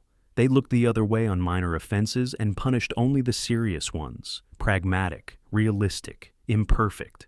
The displaced persons camps in the division's sector held over 50,000 people by winter 1945. Poles, Russians, Jews, French, Italians. People from every corner of Europe that Hitler had conquered. All displaced, all wanting to go home, but many couldn't. Eastern Europeans faced communist governments they'd fled or opposed. Jews returning to Poland found their homes occupied and their families dead. Some displaced persons had nowhere to go. They lived in camps for years. The division administered these camps but couldn't solve the human problems within them. How do you give people homes when their homes no longer exist?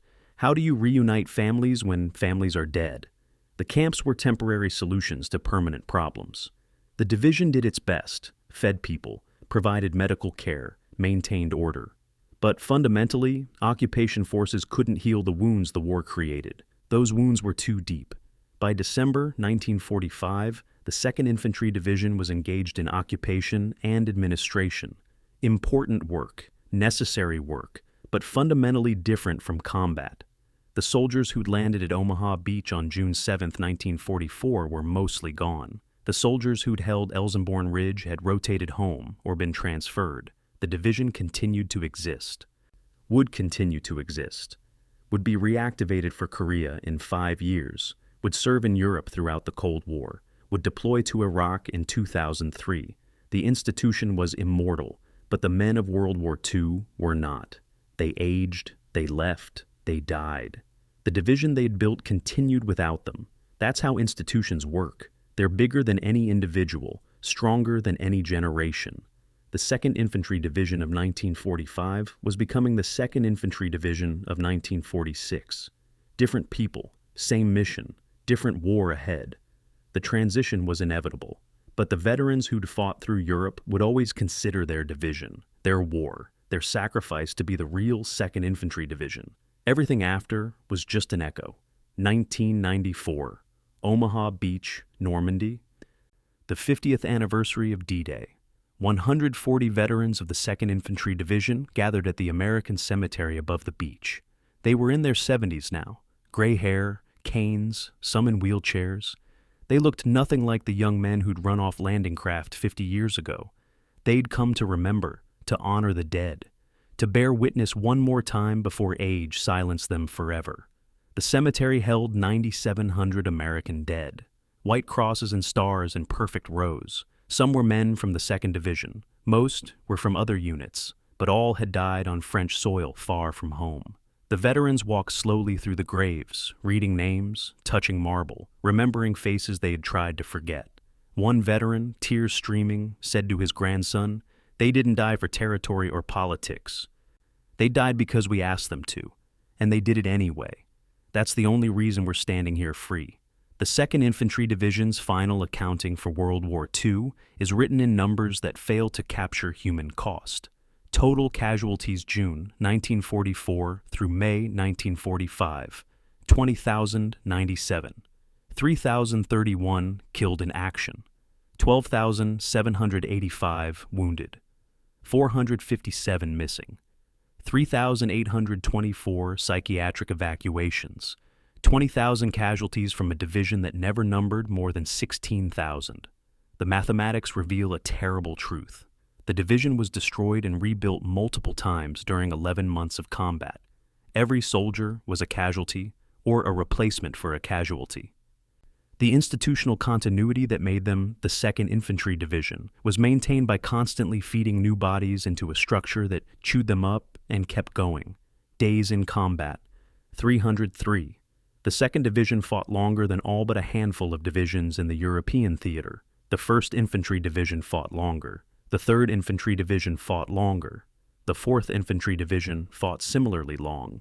But among 16 American divisions that participated in the European campaign, the 2nd was near the top in combat days. 303 days of being shot at, of shooting back, of watching friends die, of surviving through luck and skill and random chance. Human beings aren't designed for that level of sustained stress. That they functioned at all is remarkable. That they remained combat effective until the end is testament to training, leadership, and the resilience of young men who didn't know they had a choice to break. Distance traveled, approximately 1,800 miles from Omaha Beach to Pilsen, across France, through Belgium, into Germany, ending in Czechoslovakia. 1,800 miles of hostile territory, every mile contested, every mile paid for in casualties. At the division's average rate of 100 casualties per mile during the bocage, 1,800 miles should have cost 180,000 casualties. They managed better ratios during the exploitation phases and worse ratios during defensive fighting. But the basic calculation holds. Every mile cost American lives. Geography became a currency. French fields and German cities were purchased with blood. The question historians still debate, was the price worth it? The veterans mostly say yes. They stopped Hitler. They liberated Europe. They prevented a 1,000-year Reich. That was worth the cost.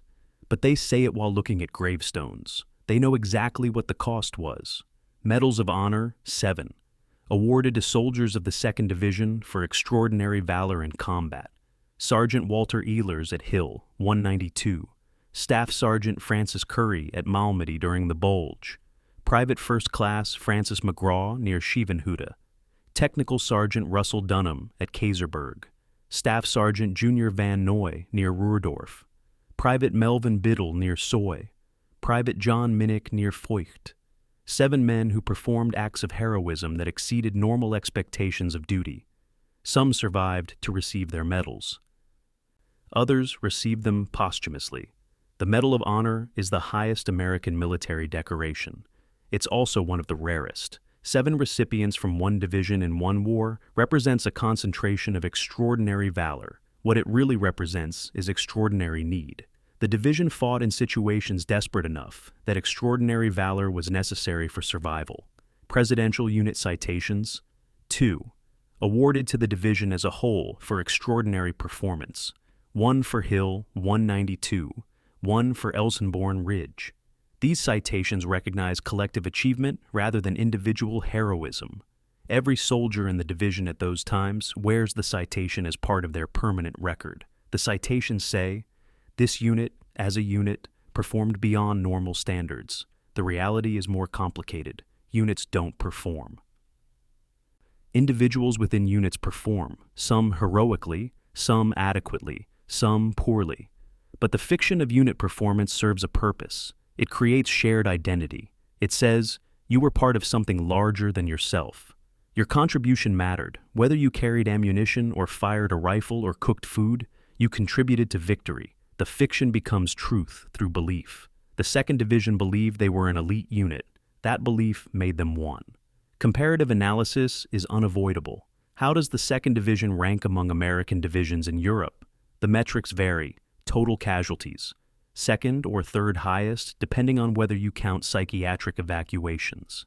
Days in combat, second or third highest. Ground covered, middle of the pack. Prisoners captured, above average. The 1st Infantry Division generally ranks first in most categories. They landed at North Africa, Sicily, Normandy. They fought longer in more campaigns.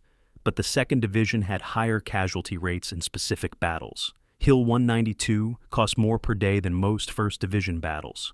Elsenborn Ridge was as costly as anything the 1st endured. The 101st Airborne gets more fame for Bastogne than the 2nd gets for Elsenborn, despite similar strategic importance. Fame requires narrative simplicity. Paratroopers encircled makes a simple story. Infantry Division holding a ridge makes a complicated story. History prefers simple.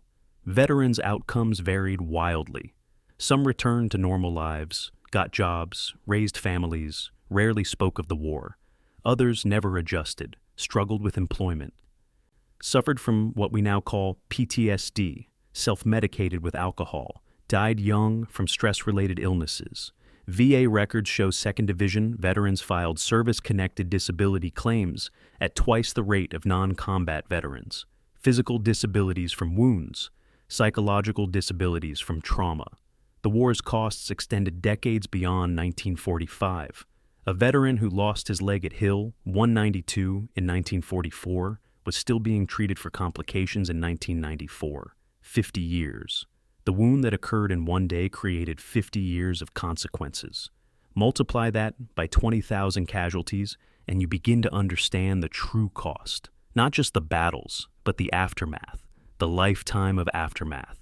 2004. Division Association Reunion.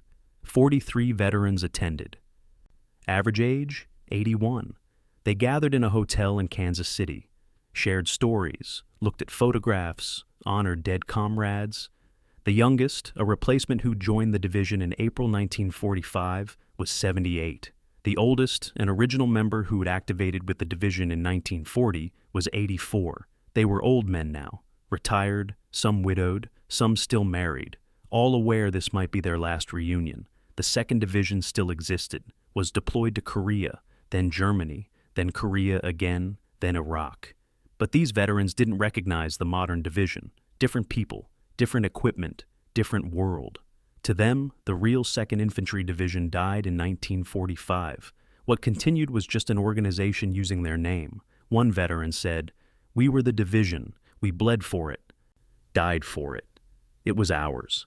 Let the new guys make their own division." His bitterness was understandable. Veterans often feel disconnected from modern versions of their units. Time changes everything. 2024. The division is still active, deployed to Poland as part of NATO's deterrence mission against Russian aggression. Young soldiers wear the Indianhead patch. They learn the division's history in mandatory briefings. Normandy, the Bocage, Hill 192, Elsenborn Ridge. The names are taught. The battles are explained. But the soldiers can't truly understand. They're professionals in a volunteer army. The World War II division was mostly conscripts. They faced potential peer conflict with Russia. The World War II division fought actual peer conflict with Germany. The weapons are different. The doctrine is different. The world is different. But the patch is the same. That continuity matters to the Army. Divisions aren't just tactical organizations. They're repositories of tradition and identity. The soldiers in Poland wear a patch earned by men in Normandy. That connection across 80 years means something, even if the specific meaning is hard to articulate. The ledger for the 2nd Infantry Division in World War II defies simple evaluation. Tactically proficient? Yes. Every mission assigned was accomplished, strategically misused, arguably. Brest was a waste. Being sidelined from the August exploitation was a missed opportunity. Individually heroic, undeniably. 7 medals of honor and thousands of lesser decorations prove that. Collectively traumatized, certainly. 20,000 casualties in 11 months broke men and units repeatedly. Was it worth it? The veterans looking at that question in their old age generally said yes. They stopped Hitler. They liberated Europe. They prevented genocide from succeeding completely. Those outcomes justified the cost. But they said it quietly. They said it while remembering friends who didn't come home. They said it while acknowledging that calling it worth it felt inadequate. Nothing can be worth 20,000 casualties. But if anything was worth it, stopping Nazi Germany was. That's the best answer veterans could give. It's probably the only answer anyone can give. The ghosts of Belleau Wood asked their descendants a question in 1940. Can you live up to our legacy? The 2nd Infantry Division answered over 11 months of combat. Yes, but at similar cost.